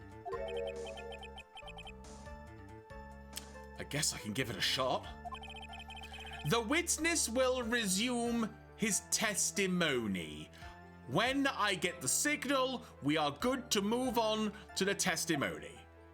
Well, I think he's already said this to me. I can't remember. This isn't testimony. Oh, sorry, I meant the cross exams. Right, okay. I think it's yeah. So How was he absolutely sure? He saw the 3 symbols. Yeah, one more and press him on the last one. There's no way I can mistake anyone for wearing those ridiculous 3 symbols. Press that. Yep, there we go. I like the way you did that. Yep. Those 3 ridiculous symbols, huh? Out of curiosity, exactly how many times have you asked that question now? If you're going to ask again, I'll answer with a chorus. Everyone together now. Tilt, hat, cloak, white roses. Jeremy's fired. Thank you very much. I was in time with you, if that's any consolation. Yeah, but not on my end, but on your end, probably. Yeah. Maya, you didn't have to join in, did you? But it's fun shouting out with everyone else. Maya! What? There has to be a hole in his testimony, son. I agree, but do we have the proof to make something stick? All we can do is try, right, Nick? We've got to have something that'll prove useful. All right, time to go to work. Bye. Let's fucking cook. Okay, we're going around again. So we need to. Obviously, we're going to need to present something at the right time. All right, so let's try and figure this out. So what do we have in the way of items or profiles that we could present as a reason why it's completely unfeasible that he would have said good evening in a polite way? That's the picture of the crime scene. The hat. The documents relating to the salary negotiations. Why do they hate each other? Why do they hate each other? Because they both want Regina. Right. Forgive the phrasing. And what happened earlier in the day? Max was going to. Max went to the ringmaster to ask to propose. He did do that, but before that, Max assaulted Ben. Do you remember with the bottle? I'd totally forgotten that, to be honest, completely. So, I think we've got a choice here. We can either do the broken bottle, present like Regina's profile at the point where he says good evening. Okay. So, that's the first one. Okay, second one. That's the second. That's the third. Okay. So present something there. Given that we've already kind of talked about Regina, I feel like the bottle would be an interesting thing to explore at the very least. Let's do it. Trillo, is it not true that you had a fight with Max on the day of the murder? You're right. A fight? Yep, sorry. A fight over Regina, to be exact. Wasn't that big of a deal. It's just an argument, disagreement at most. A disagreement usually doesn't end with someone getting clonked over the head. They like that sound, don't they?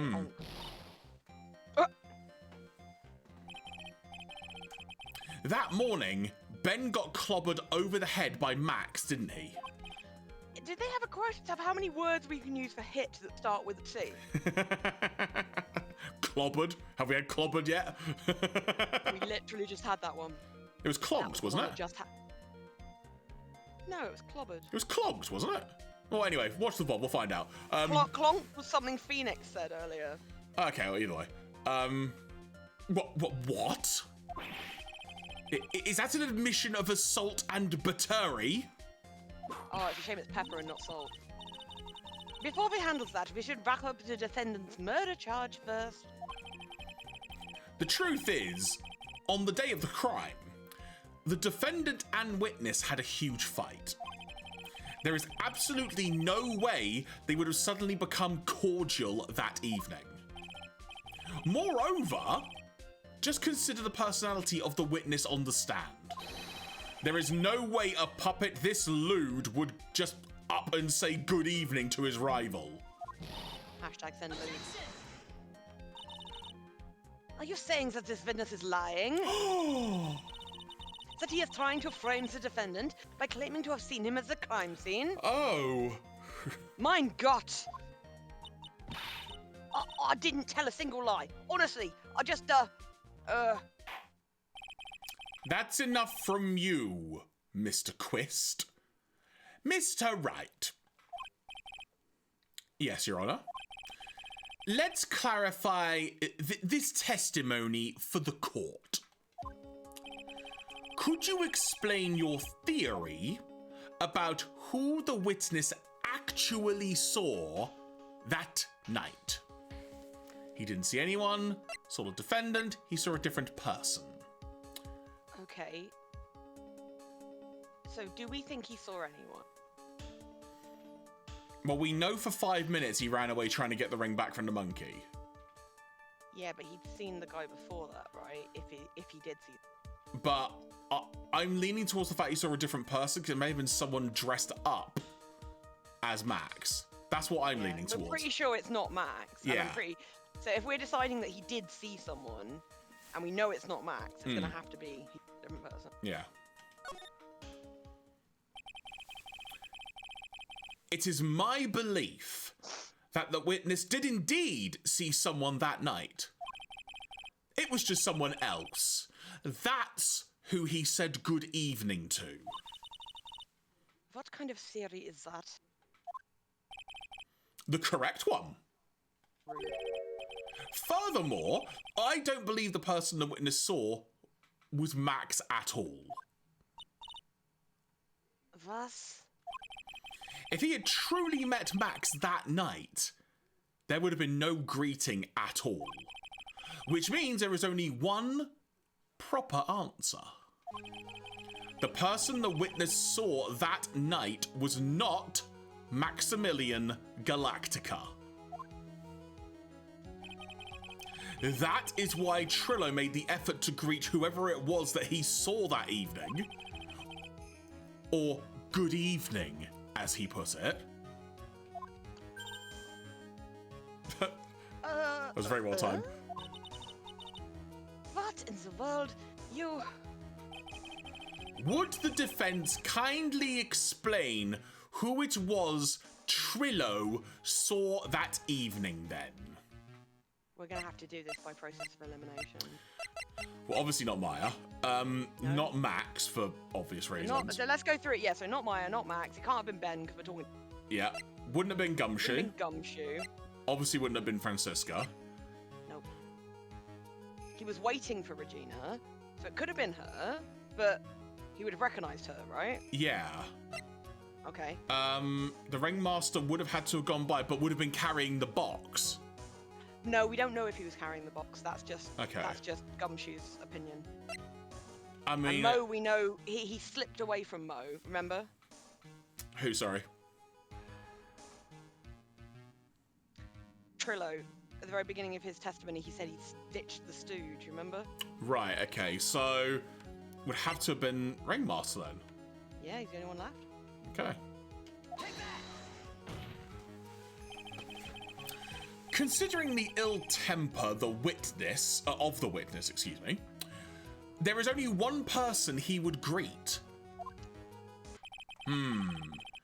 It must be Regina. It's Regina, right?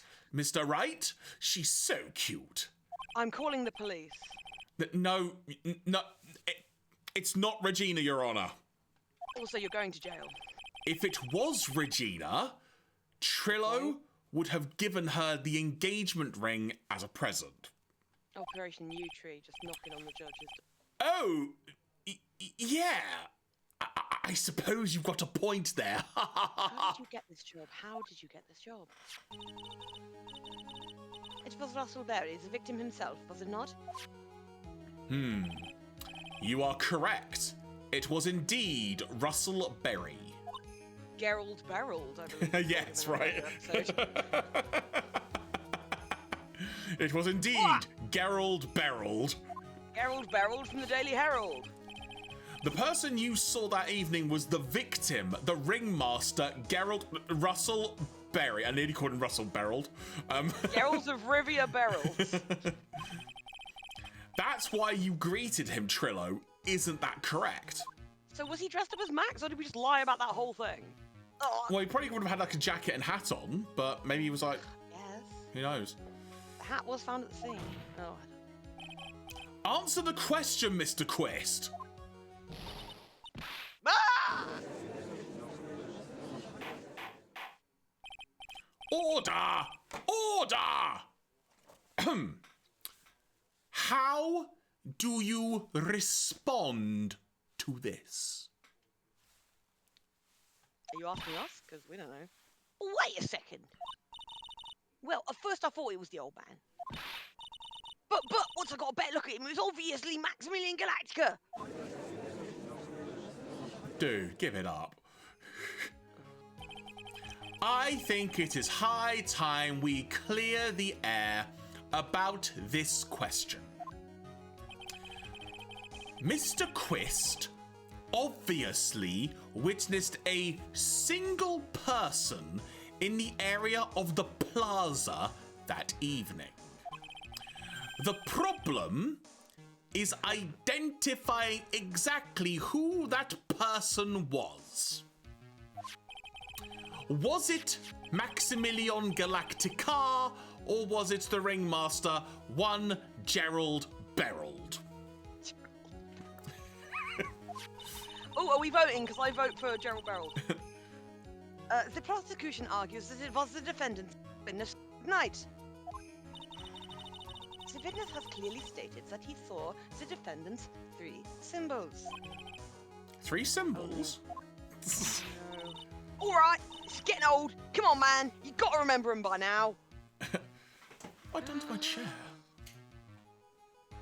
I think I may have broken my chair. Don't ask how, just feels like I have. Anyway. Here we go again. Everyone, all together now. Ow! Yes, we know the silk hat, cloak, white roses. Thank you, Von Carla, thank you. No objection to A that. silk hat and a cloak? Anyone could wear them. They'd even look good on me. What was that? Well, the witness has endlessly repeated that he saw Max's 3 symbols. However, do we really know it was Maximilian Galactica? Debatable, says Mello. It could have been someone else dressed up as him. We need to test if this guy could fly. Possibly even Gerald Barreled. Oh, Gerald Barreled? What? No, literally, I wasn't paying attention. What? Ms. Von Karma. What?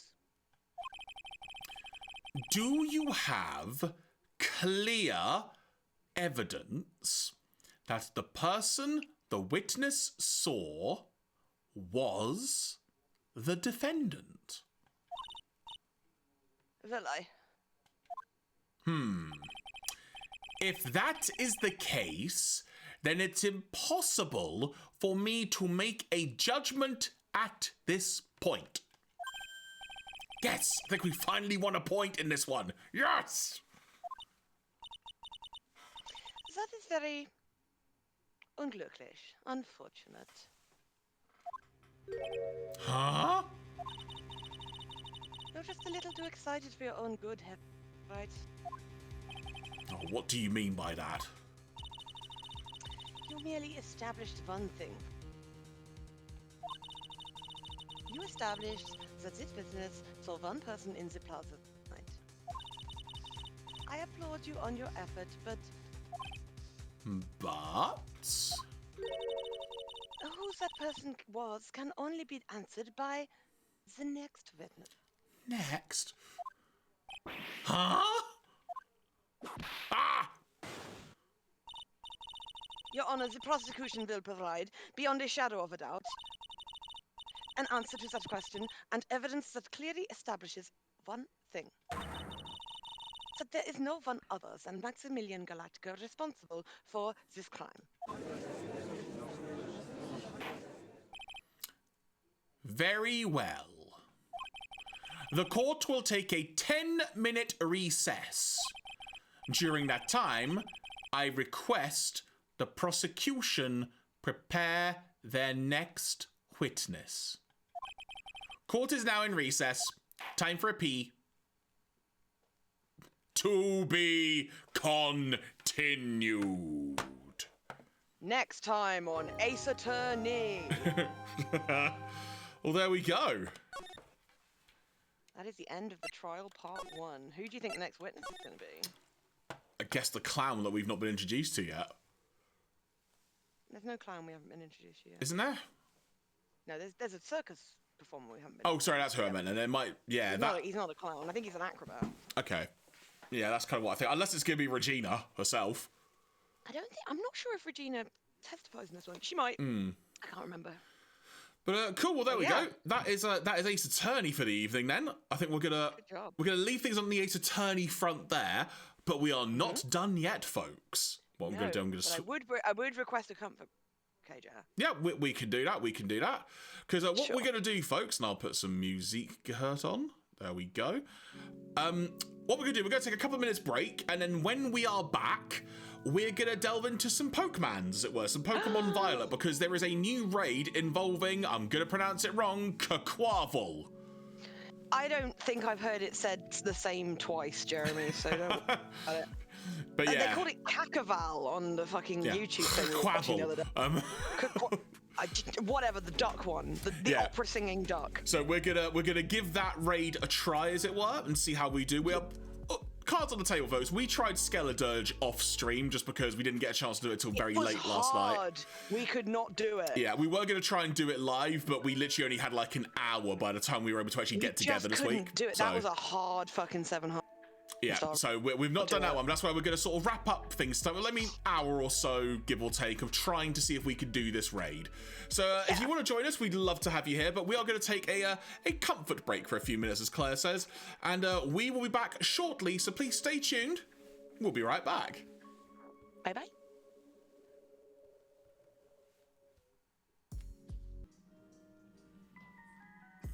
Why, hello, weary travellers. We are returning. And all going well, because you've not seen what's happened behind the scenes during this past 5 to 10 minutes or so. We're back! Claire, can we hear you? I don't know, can you? Yeah, you're there. You sound a bit far away, but yeah, you're there. I don't know why I sound far away. I haven't changed any of the settings. Is it your microphone? I mean, I haven't changed any of the settings. I meant on your headset. It's right by my face. Okay, sure. But Mello, if you can confirm if you can hear Claire, that would be great, honestly. Because yeah, we could. My computer is older than God and is really struggling, bless it. Right, let's see if I've got this right. There we go. Just got to change up some of the set dressing, as it were. There we go. I've just upped my input volume slightly. I don't know if there you go. That might help a bit. And okay. Oh, wrong sensor thing. There you go. I did send you the room code, by the way. Oh, you did?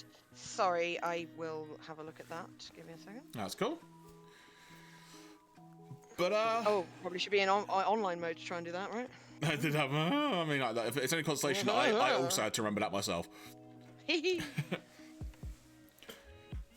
Right. I'm just going to quickly open up Discord on my phone. That's cool. Get that But while you're doing that, I will also tell folks that, like I said, we're going to be doing the Quaquaval, however the hell you pronounce it. We're doing that raid. I think it's meant to be like Quack and Carnival. Yeah, no, agree.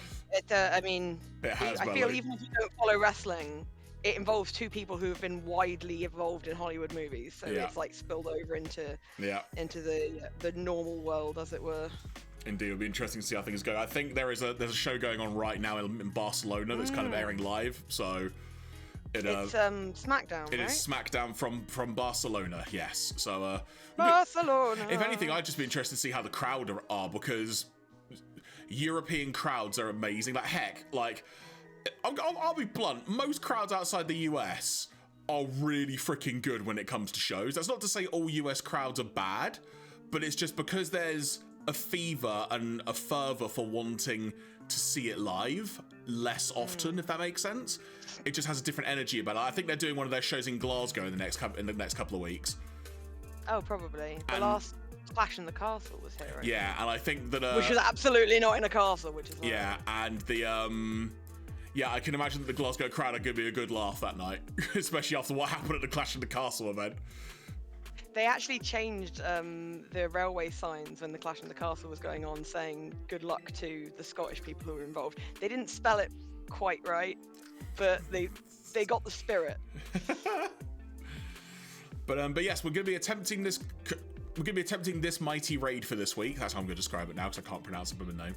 We need to finish off your bit so you can access these raids as well. We will do that at some point. We may get to that, but we're going to focus on the raid for now, as it were. But yeah, I just can't believe how much more difficult the Skeledirge was than Meowscarada. It was pretty insane. Yeah, like I said, we didn't document that online just because we literally the first time we tried. The first time after the stream last week, that we had the opportunity to get online together was literally last night at about 11 p.m. Yeah, it was. Yeah, we were super. Jeremy's super busy. I'm trying to find this raid. 1 second, I had it earlier. But while we're doing that, I will tell folks some updates in Pokemonning in things that have occurred because I have been shiny hunting. Oh yeah, they've upped the shiny rates, and Jeremy has been reaping the rewards. So if I check the summary here, so I now have a shiny Smoliv. Very cute, very similar to the usual one, except the body is slightly lighter and the olive is black rather than green. I have a shiny Finizen. Yep, slightly darker blue. You see, to me it looks purpley, but I'll take your word for it. It is a purpley blue. It's like Blurple. Blue. And I've also got a shiny Charcadet. Yep, very similar to the usual one, except it's got blue eyes. I've got a shiny Applin. Love shiny Applin. I've also, which you hadn't seen before I showed you last night, I've got a shiny Porygon. Yes, I've never seen a shiny Porygon. Oh, can you show me your shiny Scizor? Because I haven't seen that one either. I haven't got a shiny... Not Scizor. Scyther. I did get one in the end. I'll get to that. You did. Well, if you didn't catch it, you definitely found it. Yeah, there you go. Doduo! So, fun story about this. I had caught the Porygon. I was heading to the next thing I was going to do, which was going to be Lapras. And this just ran in front of me out of nowhere. And I went, hang on, that's not the usual colour. Shiny. And then stopped and got it. You want a shitty shiny Melu. I'm going to get Jeremy's, you don't have to be where I am, but I caught a shiny Poliwag earlier, and let me tell you, that is some bullshit. Which I have tried for quite a few hours to get a shiny Poliwag, and it's not happened yet. It's so not worth it. Here's the shiny Lapras, which I think looks amazing. Oh, I love him! Or her? I don't know. Did it say? We will check. Him. I love him. It says him. Next to the name is a little symbol. So it does. And then, as requested, shiny Scyther. Oh, shiny Scyther is a bit bullshit, I'll be honest. But shiny Scizor is like lime green, and I love it. Yes, I've got a whole bunch of shinies. Oh, fucking Horlucha just ran up behind me. God damn you, wrestling bird.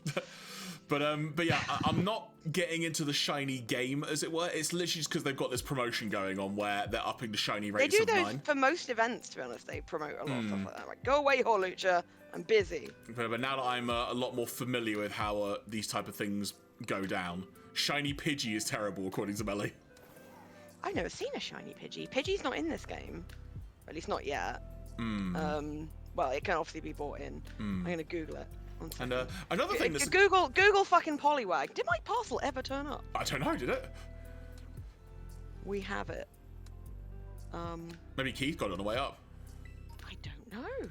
But another thing that has occurred... Sorry we missed you. Oh, that's bullshit. Oh, that was 4 minutes ago. What? While we were on break? 4 minutes ago, they said that they tried to fucking do a parcel delivery. That is a lie. I've been here the whole time. If I may be so bold, that's a bit of BS right there. Right? 1 second. I'm just going to mute real quick. That's fine. But, this is Claire now clearly telling Keith what's happened. But another thing that's happened in the Pokemon's realm is that I now have a copy of Pokemon Legends Arceus, thanks to Claire, which I'm sure Claire will speak about in a few moments. But yeah, so at some point in time, I may try and do that on the stream. I don't know, but I do want to actually play the game a little bit before Legends comes out. So we shall see accordingly. Okay. Right, so Jeremy, could you please make sure that... so I have lent Jeremy a Pokemon for this raid. Correct, I shall show them off. We don't know how well it's going to go. It's a belly bot called Dr. Dimwitty. Dr. Dinwiddie is the name of the bursar from the Terry Pratchett books, which is why I called him that, because he has a very dopey expression. And the bursar is functionally insane and kept moderately sane by dried frog pills, and he looks a bit like a frog. So, yeah. I let Jeremy borrow Dr. Dinwiddie. Can you just let me quickly look at his... Dr. Dinwiddie was actually bred for me by my friend DJ, whose name was on there, because I needed one that had the parabolic charge ability, which I believe might be an egg move. And so basically DJ managed to... he either did me one with an egg move, or he basically bred me one that was like really, really good stat-wise. Either way, thank you DJ, that's great. So, Jeremy, just to remind you, Parabolic Charge is a damaging and healing spell, so it'll heal you, damage thing. Reflect, cast that first. Yep. Acid Spray will lower its defense. Chilling Water will lower its attack, I believe. Yes, so the order of play in this raid is going to be, I will do Reflect, then Acid Spray, Chilling Water, if at all possible, then focus on Parabolic Charge until I need to re-up one or two of them. Sorry. Yep. It hits hard, so... But anyway... And we are choosing not to try and overcome its Moxie ability. So we are just going to see how that goes. So Jeremy's taking Dr. Dinwiddie, I'm taking Miraidon, and we're basically just going to try and burn this thing down as fast as possible. Yeah. Honestly, no guarantee we're going to be able to do this either. No, we'll knowing how we did with Skeledirge, it's going to be interesting. Right, you ready, Jeremy? Ready when you are.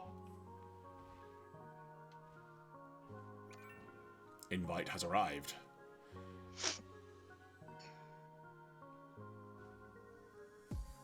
There it is. And as these raids go, chances are Claire will see what's going to happen before I do. So. Or you'll see what happens to me before I do, because it's weird how that works. Right, let's do it. Let's do it. And again, we'll all figure out how to pronounce his name again, but I think ever since that Pokemon Day stream, so many people have gone, that's how you pronounce it? I think it's because it's Quack and Carnival. Yeah. So it's like Quaquaval. Yeah. Quaquaval. Or Quaquaval, depending how you want to say it. Or Cacaval. I think Cacaval is how I heard it said, but yeah. Caca is like shit in so many languages that I don't know why they would choose that sound. Carnival! It's definitely Carnival. We've got a Gardevoir. Oh, still got the other music going on, haven't I? Sorry. Right, I've got to terrestrialize as quick as I can. Because it's got an ice move, which is going to hurt my dragon. Okay. It used Bulk Up. That's fine, that'll up its stats. I might bump up the game juice a bit in a second as well. But first of all, Reflect!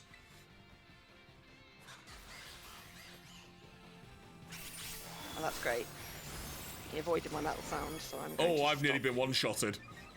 Yeah, he's a beast. Okay.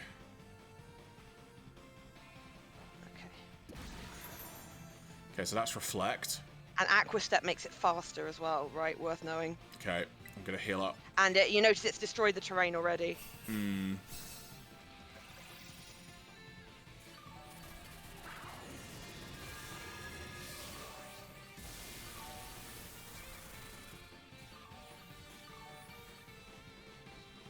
There was also a weird glitch that came up in one of our Skeledirge raids last night where I literally couldn't do anything.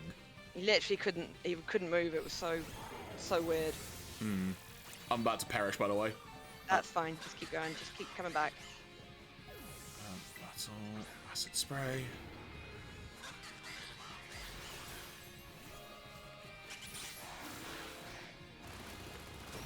Moxie will I'm just out. up its stat. No, that's fine, it's fine. Dr. Dimwitty, no! God, I would love it if you just let me access this menu. Okay, the shield's up, that's why it was... Okay. Okay. That's a big shield, flipping heck. Sir, if you would just let me have a turn. I like that. 5 seconds until your revival. I've been waiting 20 seconds. Right. Right, here we go.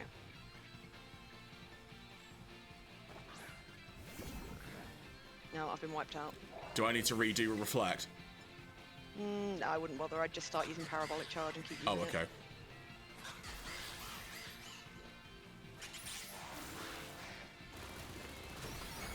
I'm out. Yeah. I'm not going to do anything in this.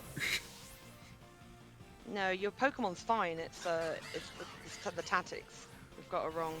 It keeps using Ice Spinner on me and killing me in one go. Right, okay, we need to leave. I don't know if we can both leave though.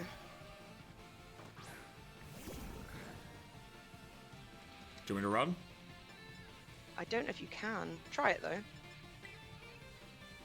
No. No. You have to wait. Alright. Let's see if I can get one of these parabolic charges to gauge how strong it is. No, it's too fast.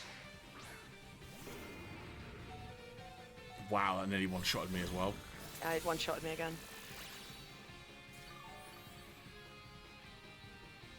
Yeah, that's not enough.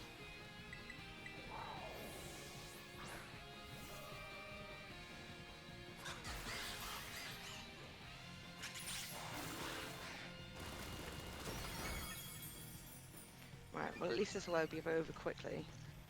We need to get rid of the Moxie. Yeah, that it is, Melu. That it is. Very, very strong. It's because every time we faint, it gets stronger. So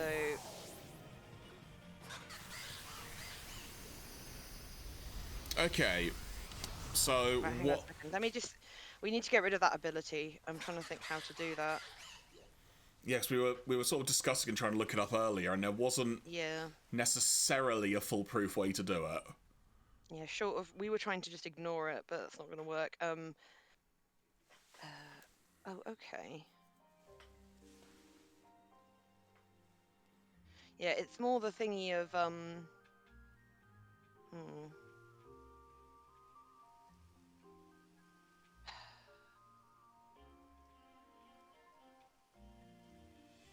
You seriously tell me Plusle is the only one that can do it? I'm not bringing Plusle. What's wrong with Plusle? What else choice do we have against water? Grass? Potentially. I mean, I would have used Meowscarada, but it's got Dark. Dark, so. yeah. Well, we're getting murdered as it is. I'm just having a look at the grass options. Ghost grass. Ghost grass. I would have said Cinderace, but obviously not. No. The only other way I can think of counteracting it is you bring another water Pokemon. Why would that make any difference? Because it's water. You're going to need to explain that to me. Water on water would surely do less. It'll still kill you. I'm just thinking, wait, trying to like nullify anything. No, just because it's the typing's the same doesn't necessarily mean that you've got a resistance to it. So, okay, things that water is... here we go. So, things that were resistant to attacks from water are... Dragon. Water, actually, in fact. But on the other side, your attacks will be weak against water, so you're pretty useless. Grass. But the problem was he wasn't using water moves. He was using Brick Break, which is a fighting move, Ice Spinner, which is an ice move, Aqua Step is a water move, and what else? What the other move was he using? I only saw Aqua Step and Brick Break. He was using Ice Spinner on me. Let's have a look. Bulk Up. I didn't see him use Bulk Brave Up, Bird. actually, that's what it was. He definitely used Rain Dance as well. Yeah, because Bulk Up was the very first thing they did. Yeah, I'm wondering if we can use Haze.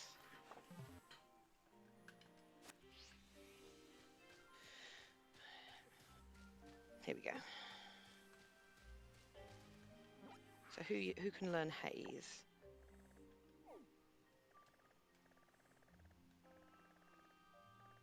God, I hate Bulbapedia. It's so fucking bad.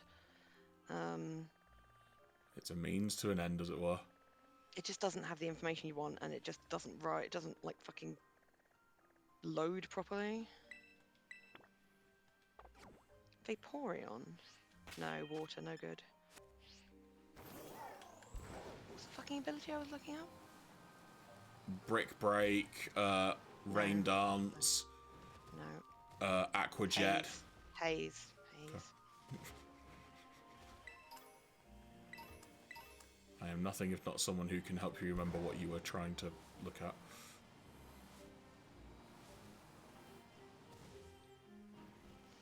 Haze doesn't appear to be an ability that any grass or electric Pokemon can use. It makes sense because it's an ice move. I'm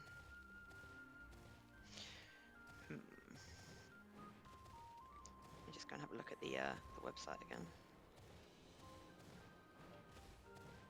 Because the Meowscarada raid, by comparison, we had very little issue with, I think, in the grand scheme of things. We didn't, but I think we just had the right Pokemon for that one. Yeah. I'm just going to look at... I'll see if I've got an Electros.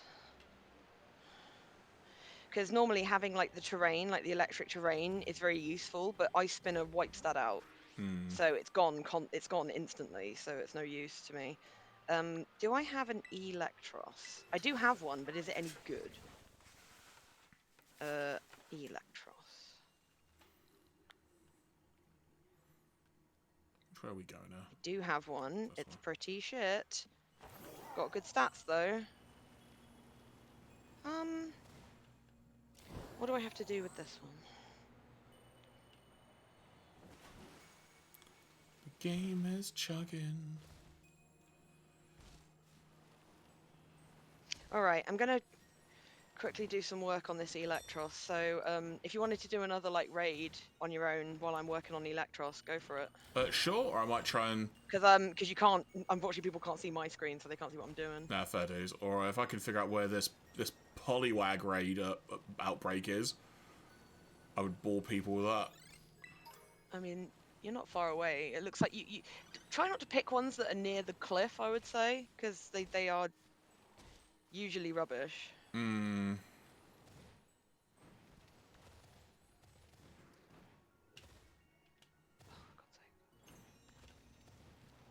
Climb, Miraidon, climb. I believe in you. Right, what the heck are they? They might be. Remember, there's caves in this mountain. Oh, fair point. I had not. But I mean, they could just be under the rock because fuck you, basically. Yeah. Yeah, I've got one Melu. I'm just You got to beef it up a bit, haven't you? Yeah, it's not particularly high level at the moment. It's got good stats. I must have caught it in a raid, but Ooh, cave. See, a cave. Miraidon just drops to the bottom. It's like, oh. Nope, not that way. This way. I found a mass outbreak of Poliwag. Have I, so it's though? in the water down there. There you go. It's in the water down there. Turn around and I bet you'll see them. I mean, maybe a few more times. All one of them. Well, some of them are better than others. Oh, Bellybolt just nearly perished. Yeah, I've got the same website open that you have, Mel, I think. I'm on Game 8, and I'm building one to their specifications. I didn't actually mean to hit save, but sure. No! Oh!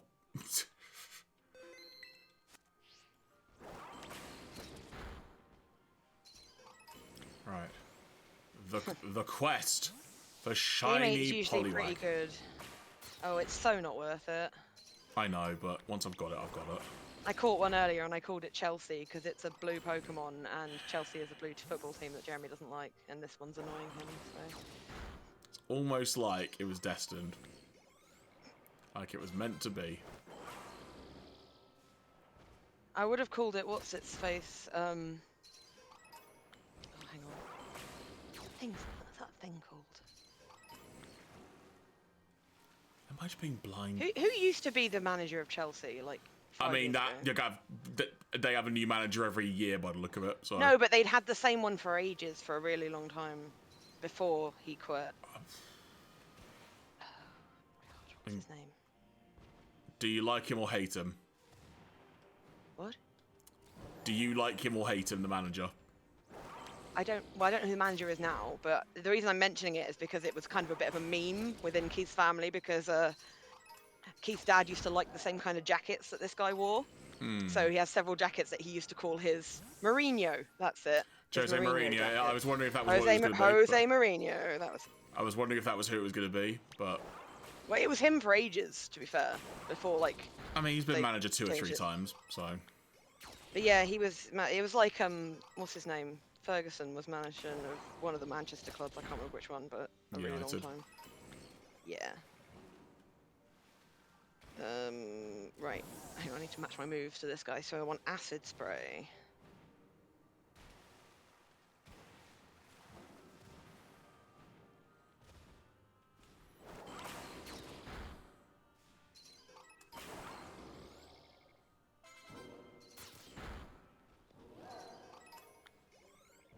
Come on, Tentacruel, do your thing. Come on, Tenta. I believe in you, Tenta. I tentatively believe you. You've had to look after Chelsea at work, Mello. I'm sorry for you. Is Chelsea like a dog, or? I just defaulted to frickin' football and that. Sorry.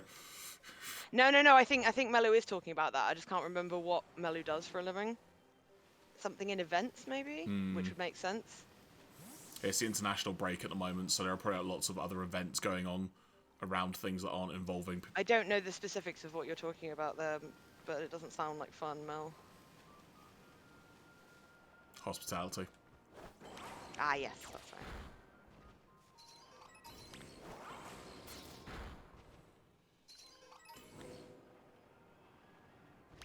And the last one is Sunny Day, which will make water stuff less. I was going to say, what the hell? Did I tell you, Jared? What? Tentacruel's just like fighting invisible Poliwag.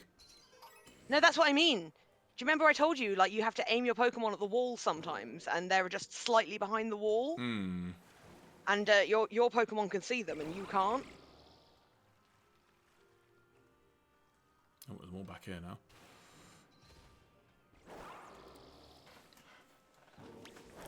Come on, Tenta, do your thing.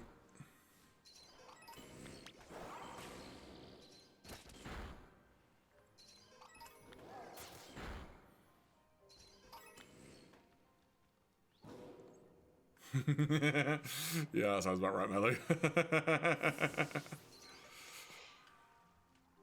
See, I listen to a podcast that deals with like finance and tech and politics and stuff like that. And one of the most depressing episodes I think I've ever listened to. Oh! Yeah, right. No, guess not. One of the most depressing episodes I've ever listened to was about the football and how it works, and how it's very little of it is to do with the actual game, and that's not true. Like, as in, like, there's parts of it. People can engage with football for years and not be aware of just like why it works the way it does, because it's not important to them, which is, I would argue, the correct way of looking at things. But like, it was a very depressing episode. It was like the episode I listened to where they basically were talking about how when Blizzard got taken over by Activision, the guy who owns them is basically like, we don't need as many games anymore. We need to make like this. We just have one IP, and we just milk it constantly. Like, we want to have one shooter a year, one fantasy game a year, but we're keeping the same. And I was just like, there is no soul in this at all. And I'm like, well, that's what they hired him to do, and I hate it. But yeah, the one about the football was just like, oh, this is a bummer. Give an item to hold. Please, may you take ma Shelbel. The Shabelle.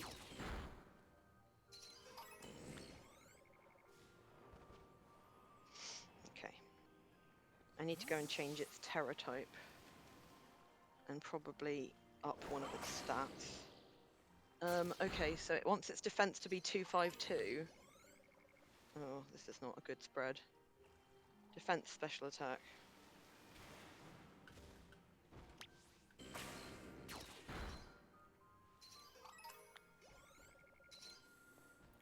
Might go and do a raid in a few moments just to try and provide some other kind of interesting. Yeah, that's fine. Sorry, I'm nearly done. No, I meant more from the perspective of just trying to provide something else interesting to look at on screen than me just mullering. I'm getting your Poliwag updates, which is very weird. That's because we're in the same party. Yeah, I guess. I'm not even in the same map.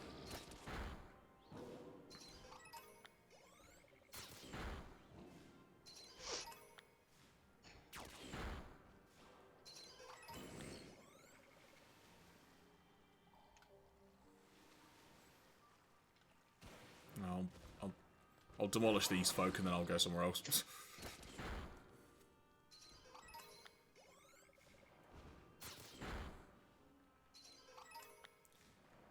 Oh, so it's definitely getting lower. I might. Yeah, you might as well finish it. All right, I'll stick with this round then. You've got one more thingy. You're about halfway through, I would say. Hmm. That's usually how that works.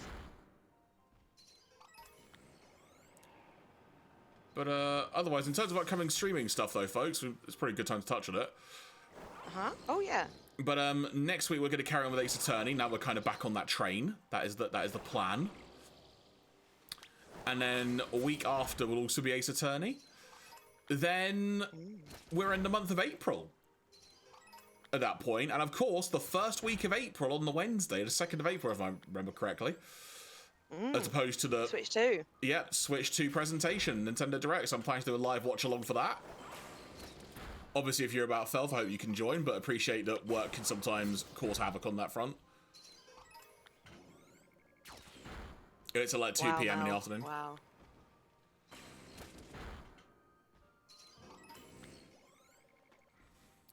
That's quite a story, Mello, which honestly doesn't surprise me. So the interesting thing about that, the thing that kind of like gave me some hope for humanity while listening to that podcast is the fact that all of the evil is in the owners. The actual 100%. players are generally nowadays way more like left-leaning and community-minded. Like, look at all the stuff that Marcus Gladwell did during. Rashford, right? No, Marcus Rashford. Yeah. Sorry. Marcus Rashford did during COVID. You know, like, no, was it COVID? It was before that. I swear he was like doing stuff like to feed kids and shit. It was like during COVID stuff, and he was getting lambasted for it. Yeah. But yeah, like, and I think he probably pissed off his bosses quite a lot because they couldn't work out how to monetize it, and he wasn't interested in monetizing it. Because at the end of the day, a lot of these lads are just lads who really love football, and a lot of them will get their head turned by money, but there will always be a few that won't, and they will just never care about that shit. But also, like, higher up people in general were probably getting naffed off because he did he was successful in the way he did it, which was simply just by helping. Yeah, exactly. At the moment, I'm listening to episodes from June 2022, which is when all the big rail strikes were kicking off. And being a socialist podcast, it's very much in support of the strikes. As everyone, I think we can generally agree, should be in support of strikes. Strikes are generally a good thing. Unions are a good thing. But the guy who was the head of the RMT at that time, whose name I forget, is Mick something, but he was just, the politicians and stuff could not handle him because he was just a normal guy. And they would be like, oh, so how are you going to stop people from getting on the train? And he's just like, that's a really stupid question. I'm going to not step in their way and ask them to maybe consider not getting on the train, which is how any picket line works. Yeah. And he said he just reacted to these people with their stupid questions in the way that you should, which is to go, that's a really stupid question. But most people are so used to doing the dance of politics that they have to respond in kind. And this guy was just like, no, that's dumb. And I was like, please God, more people like this guy.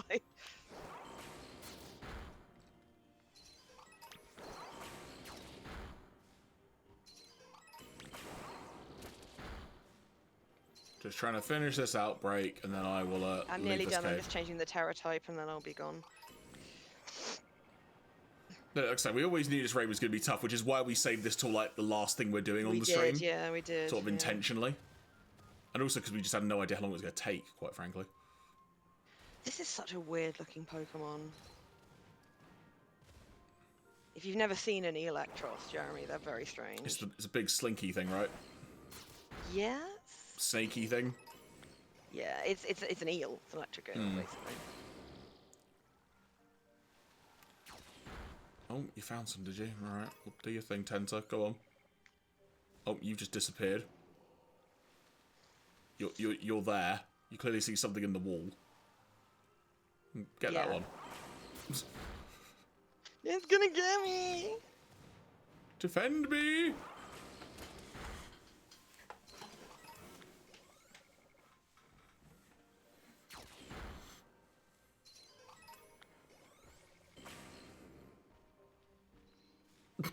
The most roundabout route, but sure.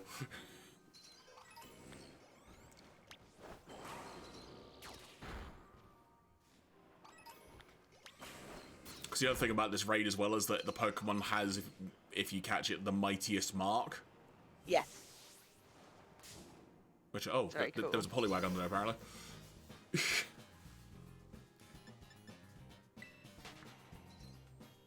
Of course I ran away. Okay, goodbye!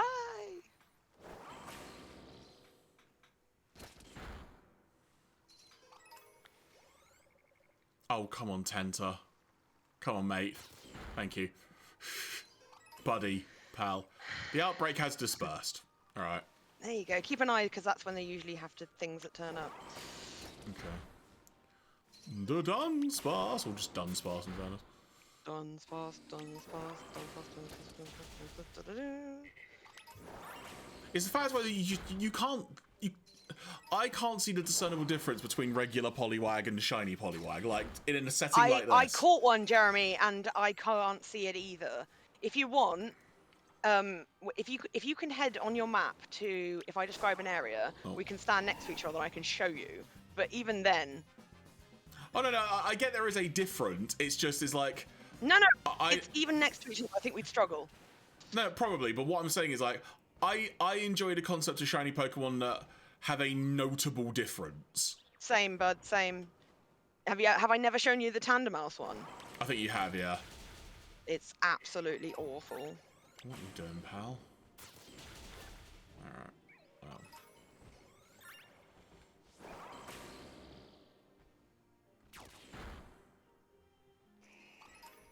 Go on, Tentacle, you do the rounds. Take out that tiny bug thing. That did nothing to you. Alright. I'm leaving. Okay, I'm just looking at my my stats on this guy. Oh, actually, I think I've done like so 4 close. rounds of Poliwag raids at this, outbreaks at this point. It's just like, you know what? I'm Nah. gonna give this a go. Right? Okay. Here we go. Oh, what? Do I need to leave? No, just I'm just making my way back towards the raid. All right. I'll be there in a minute or two. Cool beans.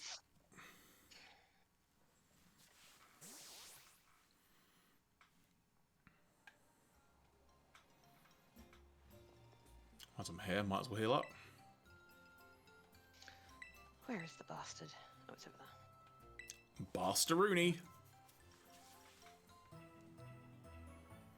But yeah, but going back to what I was saying earlier, yeah, I got a copy of Arceus now, courtesy of Claire, so whether I try that on stream, or whether I just do that as a off-stream thing, I don't know, but I do have a copy, so looking forward to delving into that at some point.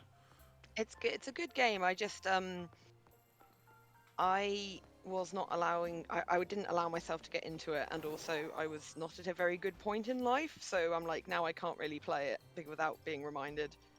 And that's not the game's fault. It's a truly delightful game in the fact, like the concept of it, like it's the past and you have to make your own Pokeballs out of seeds, and it's delightful. You get a little farm. It's just cute. Yeah, from footage and stuff that I've seen, I love the overall Like, aesthetic it's almost of like it. yeah, and it's like very Edo period kind of thing. Okay, right. Are you outside of Yes. You don't go into a menu or anything, yeah? I shan't. Right. Have you got your right Pokemon at the front? Of course I do. Sure. You might want to block Yeah, that. I'm on it, I'm on it, don't worry. thing. Okay. When you're ready. Yeah, so I think just start using Parabolic Charge as early as you can. Alright, do you want me to cast Reflect or anything, or just go straight into Para? No, let's try it. Well, see if you can. Alright. This time, I should hopefully be able to deactivate Moxie, which should hopefully make sense. So we'll give this a try for like another half hour or so. We can get that good few raids in them. I'm hoping that once Moxie is gone, we won't get one-shotted quite so often. Alright, let's do this. This is not a Pokemon I'm particularly familiar with using, so we'll see how this goes. Cue the battle music. Let's go, bub. There you go. Let's go, Bob. Communicating. There we go. Of course, being a 7-star, he gets a couple of turns before we do. Yeah. Because, you know, it's not strong enough as it is. It's just, you know. Sorry for my absolute nightmare of a Pokemon.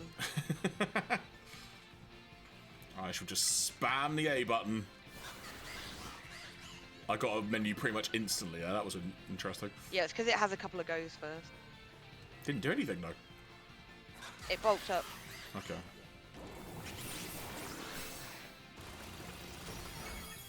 Wow, nearly got one-shotted. Oh, me too. Parabolic Charge. Okay, fair little chunk. Okay, the ability's gone. Okay. So the advantage of the Parabolic Charge move that I'm using, which is why Claire suggested it, is that not only is it an electric attack, but it also helps heal up a bit. Yes, I just got killed, sorry. Did you? Look. Yeah, So did I! Great stuff. But it won't get stronger, I think, because of that, hopefully. I wonder if it's worth me trying to cast Reflect once that move is removed.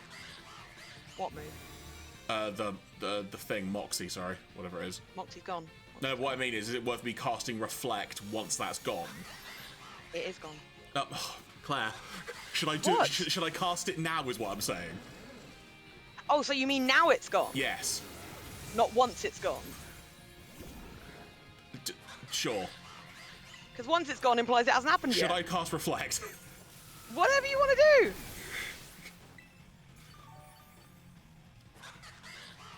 Oh, it used Brave Bird and hit me. Aqua Step and me and I'm done. Yep. Haven't even got time to cast a Reflect or anything. It's okay. I mean, to be fair, Rain Dance is going as well, so... Yeah. He's using Brave Bird on me, but that's what's it, that he gets hurting it for the recall.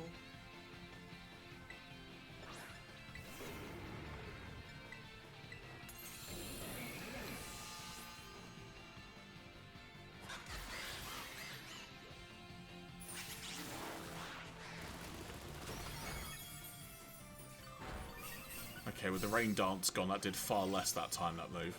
Good.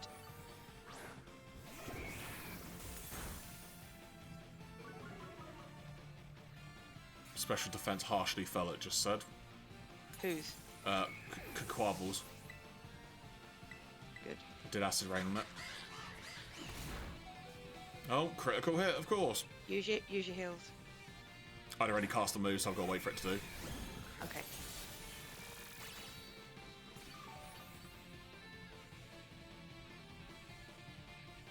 I'm gonna die again. We all are.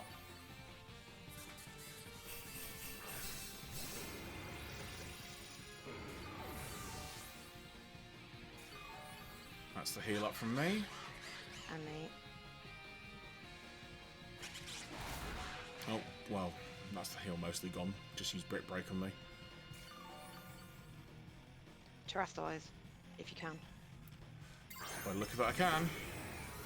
Let's see if I can.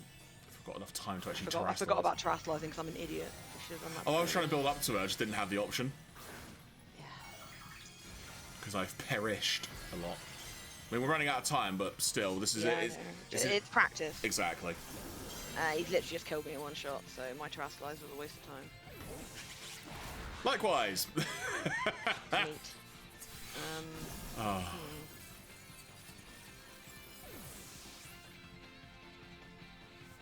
We were doing better without Moxie, I think.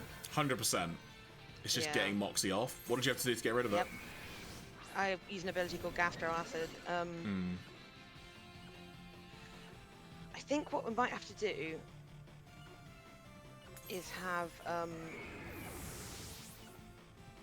I might have to just keep murdering its stats and not worry about doing damage.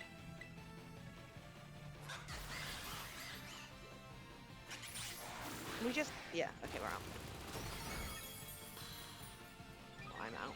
You'll be out shortly, I'm sure.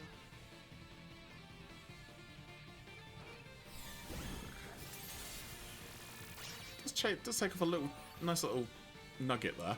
I'm outside the cave. I'll wait for you. Are you? Seriously? Yeah, it's over. Time's up. Fully like 10 seconds before you. That was quite funny. Gosh. It's okay, right? I think what I need to do is focus more on lowering its stats. Okay. Because the lower its stats, the more damage we'll do. And without Moxie, it can't build them back up again. Do you want me to try and cast anything or just attack? Can you bring up your Pokemon summary again for me? Sure. Oh, sorry. Oh, button. That's the map.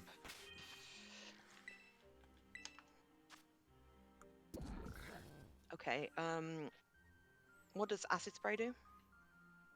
I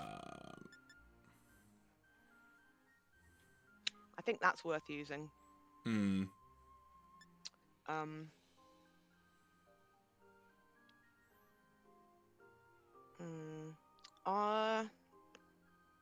It's a mixed bag, that move.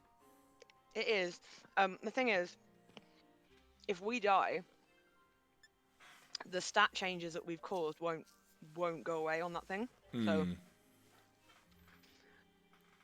I would focus. So what does Parabolic Charge is a special move, right? Yes. Yeah. So using Acid Spray and then using Parabolic Charge. So the more you use Acid Spray, the more effective Parabolic Charge will be. Okay. And the more effective Parabolic Charge is, the more health you'll get back, the more you'll damage it. So I think just try and focus on those. All right. And I will focus on getting rid of Moxie. And I also have Acid Spray. So we'll just Acid Spray the shit out of it. Cool. I've got Discharge, which is an electricity thing, which might also paralyze it. And I've also got Sunny Day, which can undo its Rain Dance. So I think let's try going hard on the Acid Spray. Because even if we both die once, when we come back, it should still be disadvantaged, you know? Right, is your Pokemon in the right position?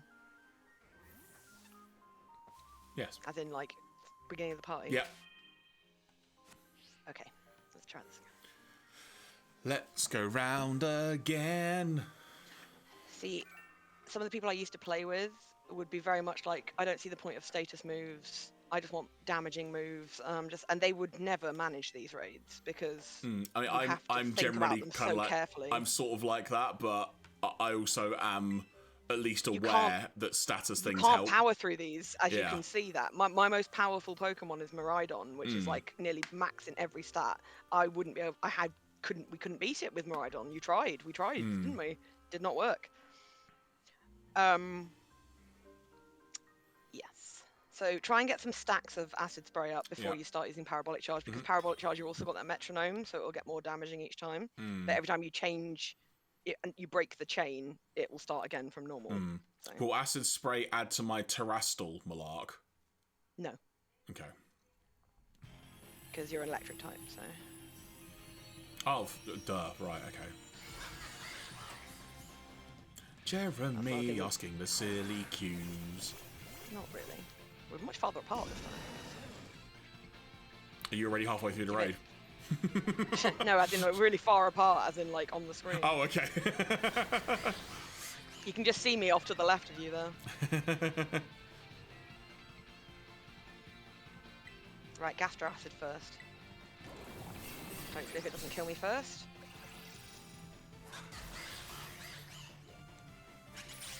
Quite.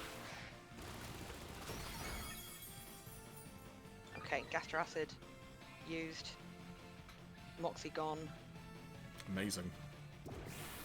Right, Acid Spray starting.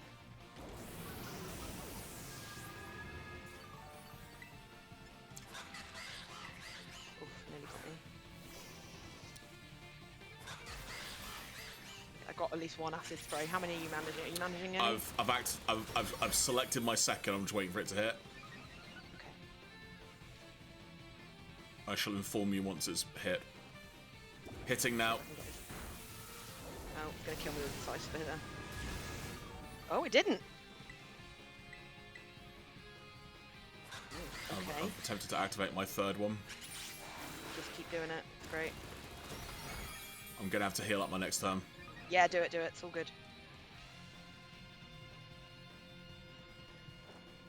Acid spray, engage. Oh, brave bird. Nullifying stat changes. What? Yeah, that's fine. Oh. Because it's only our side Okay. that it does that on, and we don't have any, so it's fine. Heal it. Aha! Fucking full health, bitch! Healing up. Let's see what I get. Right. That'll do. As 150-ish. soon as you can terrestrialize, do so. Okay. I haven't done any electric move yet, so... That's fine, that's fine. Oh, I'm going to heal up again, aren't I? I'm going to heal up again. Yeah, you see the difference that special defense buff is doing, that debuff is doing.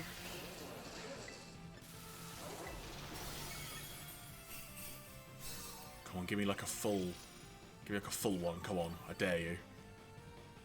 Thank you. There you go! It's because it's a special attack. Ah, and we managed to paralyze it too, perfect. Okay.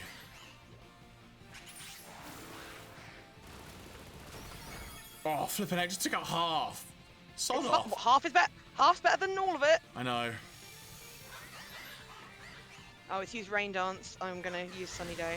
Okay. I'm going to attempt to Keep hit. your health up. I've only got one more cheer. Parabolic Charge.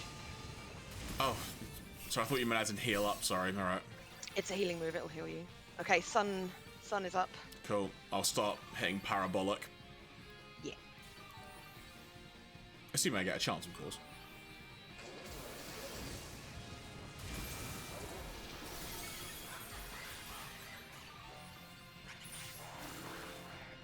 Plus Parabolic Charge will feed your terror thingy. That's why I want to do it. Right, parabolic. Did it say I can do it? Yeah.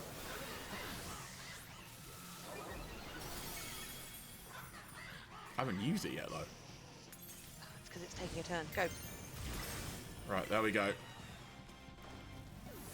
Cutscene engage. As Melissa said, we're doing much better this time. Come on. It's using bulk up. It's currently invisible on my screen. Fine. Oh, break. Oh, okay. I might get one if Alright, I'm lucky. I hit a cheer just then. Nice one.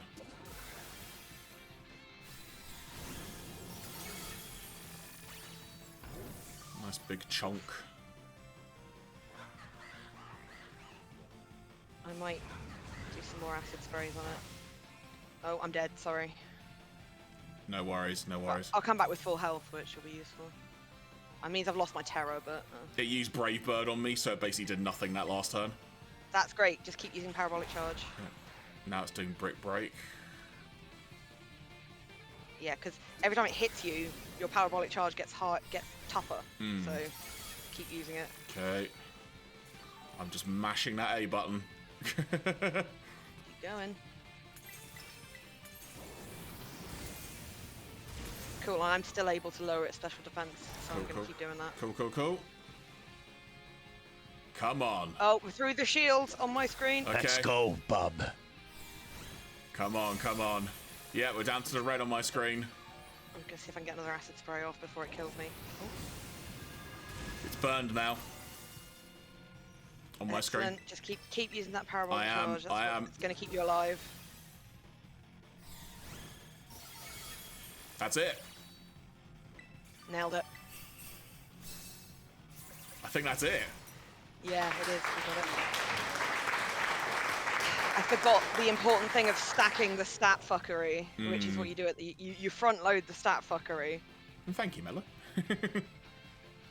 I think this is just like the entire raid stream. Yeah, it's just got to go through it. It's got to go through it now. But what? Yeah, keep whacking me. I don't care. But what ball do There we go. What ball do I catch it in? I don't know. Let's do a quick search. We've got time. Quaquaval. I'm tempted to say a great ball because of the colour scheme. What ball did you catch, Quaquaval? Maybe a dive ball? Dive balls are cute. Yeah, I might use a dive ball. Alright, I'll join you on that. Dive ball it is.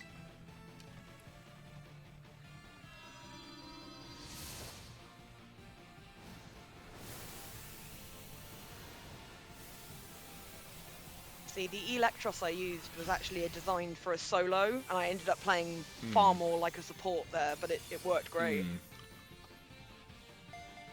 There we go. Well done. Go team. Good job. And you got Herb and Mystica. Good job. There you go. And an ability patch. That shit's good shit.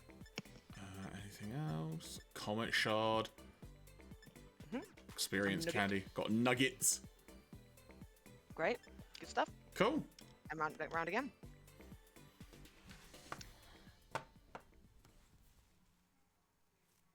Do you have one of these? I don't think I do. Okay, let's do some Pokédexing then. Indeed. Are you enjoying your mint? Minty. It was a tough one. It was, but like hell when it's working. Mm. We couldn't get even a finger hold against Skeledirge. Mm. Right then, Jeff. So, I'm gonna just pronounce it however I say it. Most people do. Quaquaval, the dancer Pokemon. Dancing in ways that evoke faraway places. This Pokemon mesmerizes all that see it. Flourishes of its decorative water feathers slice into its foes. That just makes me think of that Eddie Izzard bit where he says that like transvestites should be a special paratrooper unit in the military because one of the greatest military things is surprise. So what more could be more surprising than the 8th transvestite brigade parachuting in fantastic makeup, and he's just like, all the other guys are like, these guys, look at that, huh? Oh shit, they've got guns with my gun. Oh fuck, well, I was really surprised. Were you surprised? And literally just every time. Fair play. He said, the problem is the army's only got that one makeup look, which is their nighttime camouflage, and that's a bit slapdash. I love ideas. Okay. How does the Scarlet Quaquaval, version the compare? dancer Pokemon. A single kick from a Quaquaval can send a truck rolling. This Pokemon uses its powerful legs to perform striking dances from far-off lands. Yeah, fair. Now, Jeremy, do you want to show them how to put the Mightiest Mark on? Oh, I've got to see if I can remember first of all. No nickname. Might change that at some point, but... Then we add to the decks. There we go. Good.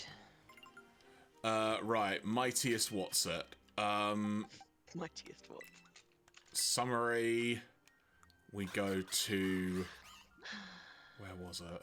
Oh no, why? Change markings. No. Nope. There you go. Sure. That's it. Press A. Oh, I didn't see the thing in the middle because I'm blind. Yeah, and then this is the mark, which you can sort of add that. And then I'll go and back that will out. give it the title Quaquaval the Unrivaled. There you go. There you go. Oh god. You alright? Yeah, sorry, something fell off the end there. Right, now I'm going to get back to that here Pokemon's Centre. And then we will start to bring things to a close for tonight, because I think that's a good thing to end on. For sure, for sure. And we should bring up as well, like, we've still got to do the re-Elite Four, as I'm phrasing it, to help actually help me unlock 7-star raids and stuff. The Blueberry Elite Four, yes. Yeah, we still got to sort of do those bits as well. So there are still things to do, but in terms of poke manning, we're going to try and sort of focus on the Ace Attorney thing. We don't know, we're probably not going to do double chapters in one day, but based on what I'm assuming, next week will be another trial round, so we'll do that. And time depending, if there's like any more raids or something, if you need to do something else after, as it were, we might do. We might just literally do that. We'll see. Yeah, we've been having a lot of fun with it offline as well, haven't we? But one thing we do want to do at some point, though, Claire, which we have discussed on the stream as well, is we actually want to rewatch the original launch presentation of the Nintendo Switch. Yeah, we do. Hell yeah, we do. So we've got a couple of weeks to do that. So we can I'm trying to work out what to call my fucking Quaquaval here. Sorry. Oh, it's Rob! Oh, why, hello, Captain Hurricane. Welcome. It's Captain Hurricane with a Hedgie raid. Thank you so much. welcome, everybody. We've actually literally just done the mightiest Quaquaval raid. So we got the dancing bird. I think I'm going to call my bird Hurricane in honor of Rob. Because I don't know if I told you this, Jeremy, but my shiny Horlucha is called Captain after Captain Hurricane, because it's Rob's favourite Pokemon. Well, I'll tell you what then, Claire. I got to see Rob this weekend, just gone. It was great. Well, so should we do another raid then? Let's do one more then. Go on. I'll let you find one. He's a very shiny bird. I'll let you find one quickly. I will find one for you. Did you see the video I made, Jeremy, of Rob getting raptured and a hedgehog just running out from under his hat? I don't know if I did, to be honest. I'll have to send that to you later, because I was there at 1 AM like, sleep? No. Do stupid fan animations with my friend. Okay. And I hope you had a good stream. Rob, what were you... Captain, what were you streaming? Try not to get attacked by the incredibly leery Pokemon that are around here. It's like the convention of leeriest Pokemon. There's Horluchas, there's the ones that are like ostriches. What are they called again? Espathras. There's low kickses who will just kick you in the low. Was streaming. Four screens is 3 more. Oh yes. Victory Heat so Rally. Cap was streaming a racing game, which he often does. If you like your racing games or your Gundam building or things like that, you should definitely check out Captain Hurricane. We could definitely get him a shout out in the. Oh, Jeremy, would you want to see if our shortcut still works for the shout out? Do you remember how it works? Absolutely Exclamation mark SO and then Rob's name, I think. All one or separate? I think there's a space, and then you have to type the name of Rob's channel, which is like Captain Hurricane. Yep. Yeah. We could never work out whether it... I just ran all the way over to a raid, and it was... and I was like, oh, dang it. Don't know what I just did there, but something nearly occurred. Jeremy, pick a type, and I'll find you a raid. Bug. Just one that you've got... Oh, yeah, bug. That would be good, because Cinderace. There you go. It worked. There we go. Excellent. Yes, definitely go and check out the Cap. Give him a follow. I'm not going to engage in a mass outbreak of Sentret. Not today, folks. Sorry. Just got a notification on the screen. It's like, I've been trying to get Poliwag and I'm failing. Jeremy, we should show the people what... Have you got a Poliwag? Like a normal one? Possibly. You should quickly catch a normal one, and then I can show them what bullshit the shiny I'd like to think I've got one, because if I don't, that'd be really... oh my god, you guys, you seriously, you would not believe how bullshit this shiny is. It's almost as bad as Tandemaus. I do have a regular Poliwag, okay. I mean, you've definitely encountered one, but do you have it? Aha! Yeah, so bring that one along, and come, if you could just fly to, the flight point known as Colonnade Hollow. Colonnade Which is just north of the big desert. In which map? Paldea.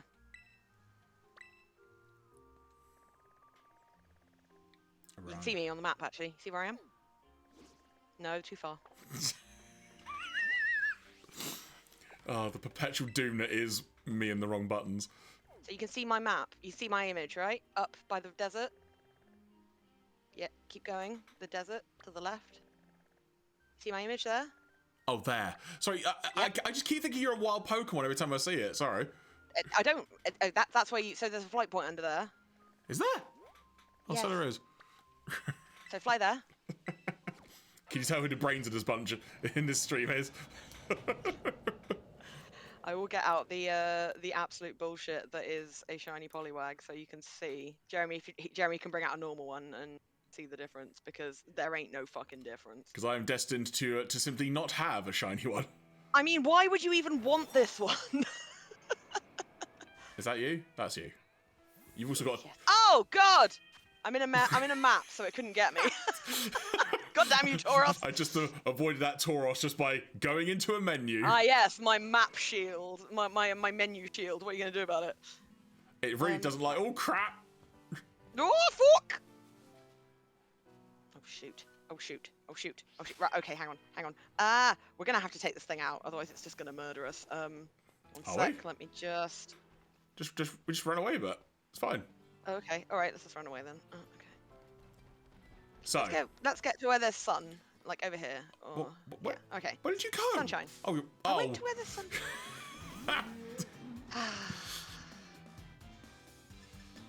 You just disappeared. Mhm. You went off into the beyond. Yeah. I'm the one riding the giant red dinosaur. That's me. Okay. Right. So. Okay. Ready? So, observe. Oh, hang on. Poliwag. How do I make it stop? Well, press in one of the sticks. I can't remember which one. Okay. There you go. Right, I'll try and get mine to stand next to you. That is regular Poliwag, and that Claire just sent out. Look at the absolute horse shit of this. That Claire just sent out is the shiny one. Okay, hang on. I'm trying to. Is it left stick? I think so. God, stop. Got him. Oh, okay. This isn't the greatest He's now example. looking over there. Right. Great. Hang on. Okay, now I've turned him around. All right. So. Okay, cool. There we go. Also, mine's way bigger than yours. It's huge. Look at that. Look at that. That is horse shit. Absolute horse shit.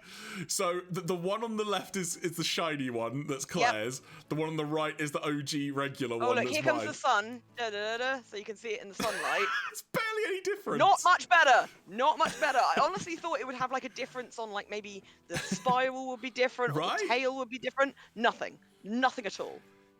Even the lips, you know, anything. I mean, I think there probably is a slight difference, but it honestly is that one, but in a shade. Hang on, let's get closer to the action here.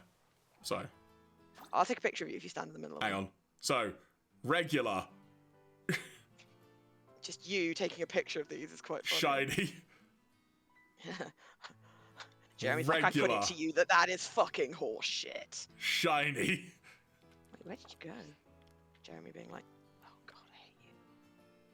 Oh, yeah, stand in the middle of them, I'll take a picture.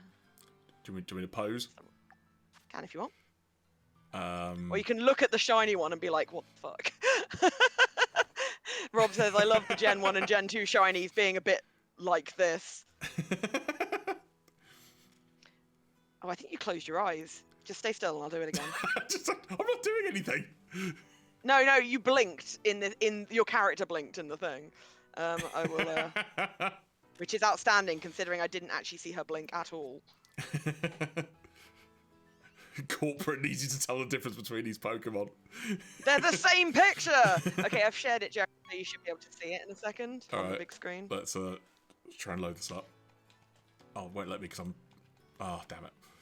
There you go, it's fine. You go into the Poke Portal and Union Circle, it'll be there. It's because I was still posing and I couldn't get out the pose. Yeah, that's fine. Union Circle. Thank you. There you go. Then, where? Well, there's a little green thing over my name, you see it? Oh, so there is. There you go. That's the photo. Great. Just great. Okay. Also, just to demonstrate, we have some planning here. Hang on, wrong one. Oh. So, there we go. Yeah, we totally did that. Fine, no worries. Okay, so shitty blue thing. Come back to me. So raid time.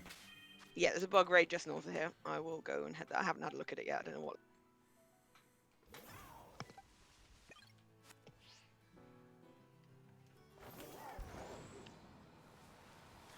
Another painful shiny that I hunted was a Meowth.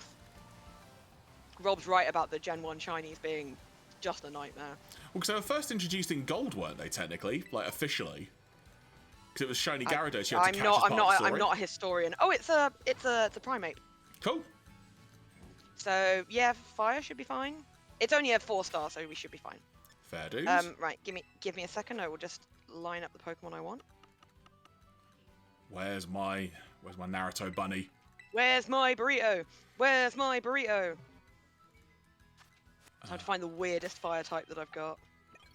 The weirdest.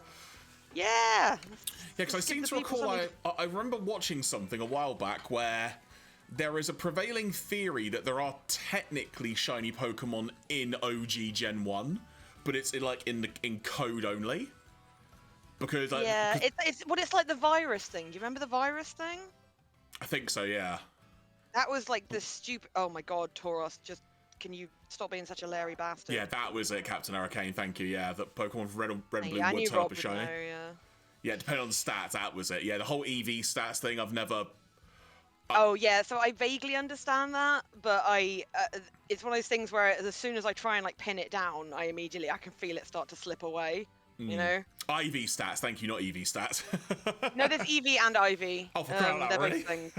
Also, yeah, there are, but like it's but those apply to the IV, like Rob says. Also, that Tauros still wants to muller us. That Tauros wants us dead.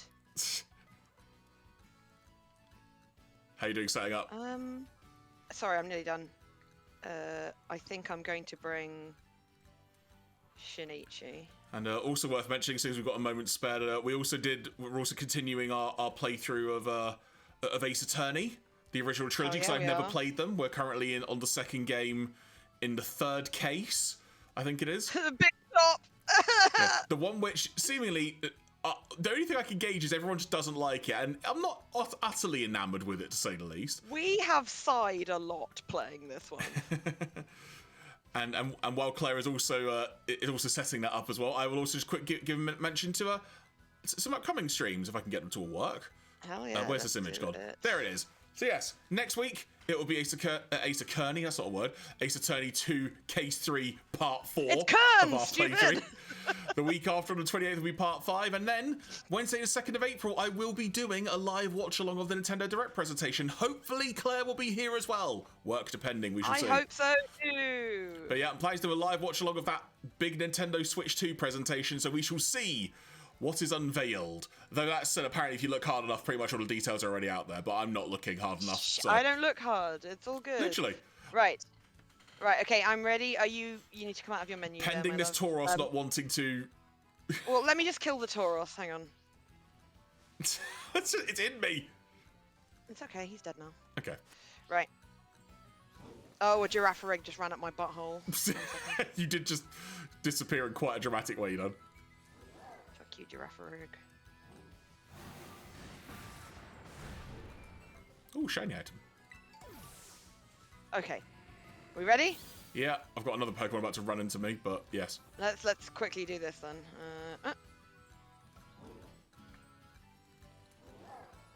Still sad about the gravy shots. Oh, you're going to the Switch 2 event on the 12th of April. Cool. That's the one that they're doing at XL, I believe. So. And XL, right next to probably the world's largest arms manufacturer conference, because the XL is a weird place. And just a short cable car ride away from the O2. And by short, Jeremy's favourite music venue. And by short, I mean once you've gone down the road, you get in the cable car, you spend 10 to 15 minutes in there, you then somehow make your way into the O2, and eventually find an Nando's. So, that podcast I was telling you about, Jeremy, they did a special 2-part episode at the beginning of 2022 called The Dome That Sucked. And it was really interesting because... a lot of the shit that went on around the Millennium Dome and like the stuff that was in there is now lost to history. Yep. Because it was just before the internet became widely available. Mm-hmm. So the only things you can find are like very, very sparse and just like It's It was like the human body zone was the big thing everyone remembers that one, yeah, and the giant thingy of a boy. I remember there was sort of like a physics zone, and there was like a game where you had to like tap the light, like tap them in sequence when they lit up. I remember that. I didn't actually do it because a mate of mine was having a bit of a tiff, let's say. So, but yeah, we got to go in school, but I don't really remember much of it, to be fair. So. Yeah, I think you had to be from near London. Here we go. A supernatural convention where there was a bodybuilding expo on the NEC as well. Yep, that seems like something that would happen. Oh, by the way, can I get all the love for my beautiful, sleek, beautiful Hisuian Typhlope? Yeah. Let's go, bub. Shinichi must do an encore. I would be glad to.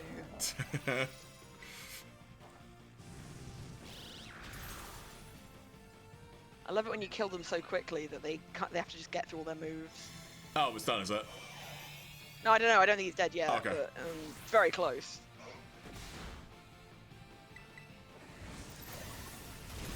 He used an ability on me that means I have to use the same move I just used. Unfortunately, the move I just used took off like a third of his health. I'm like, well, if you insist. Well, there's something he did just there hurt me. I don't know what it was, though. A move. You did it. You can catch me if you want. Sure, why not? Don't forget to change the ball away from a dive ball. Yeah, I'm gonna put him in a pocket ball. For a pocket monster. Pocket monster-rooney.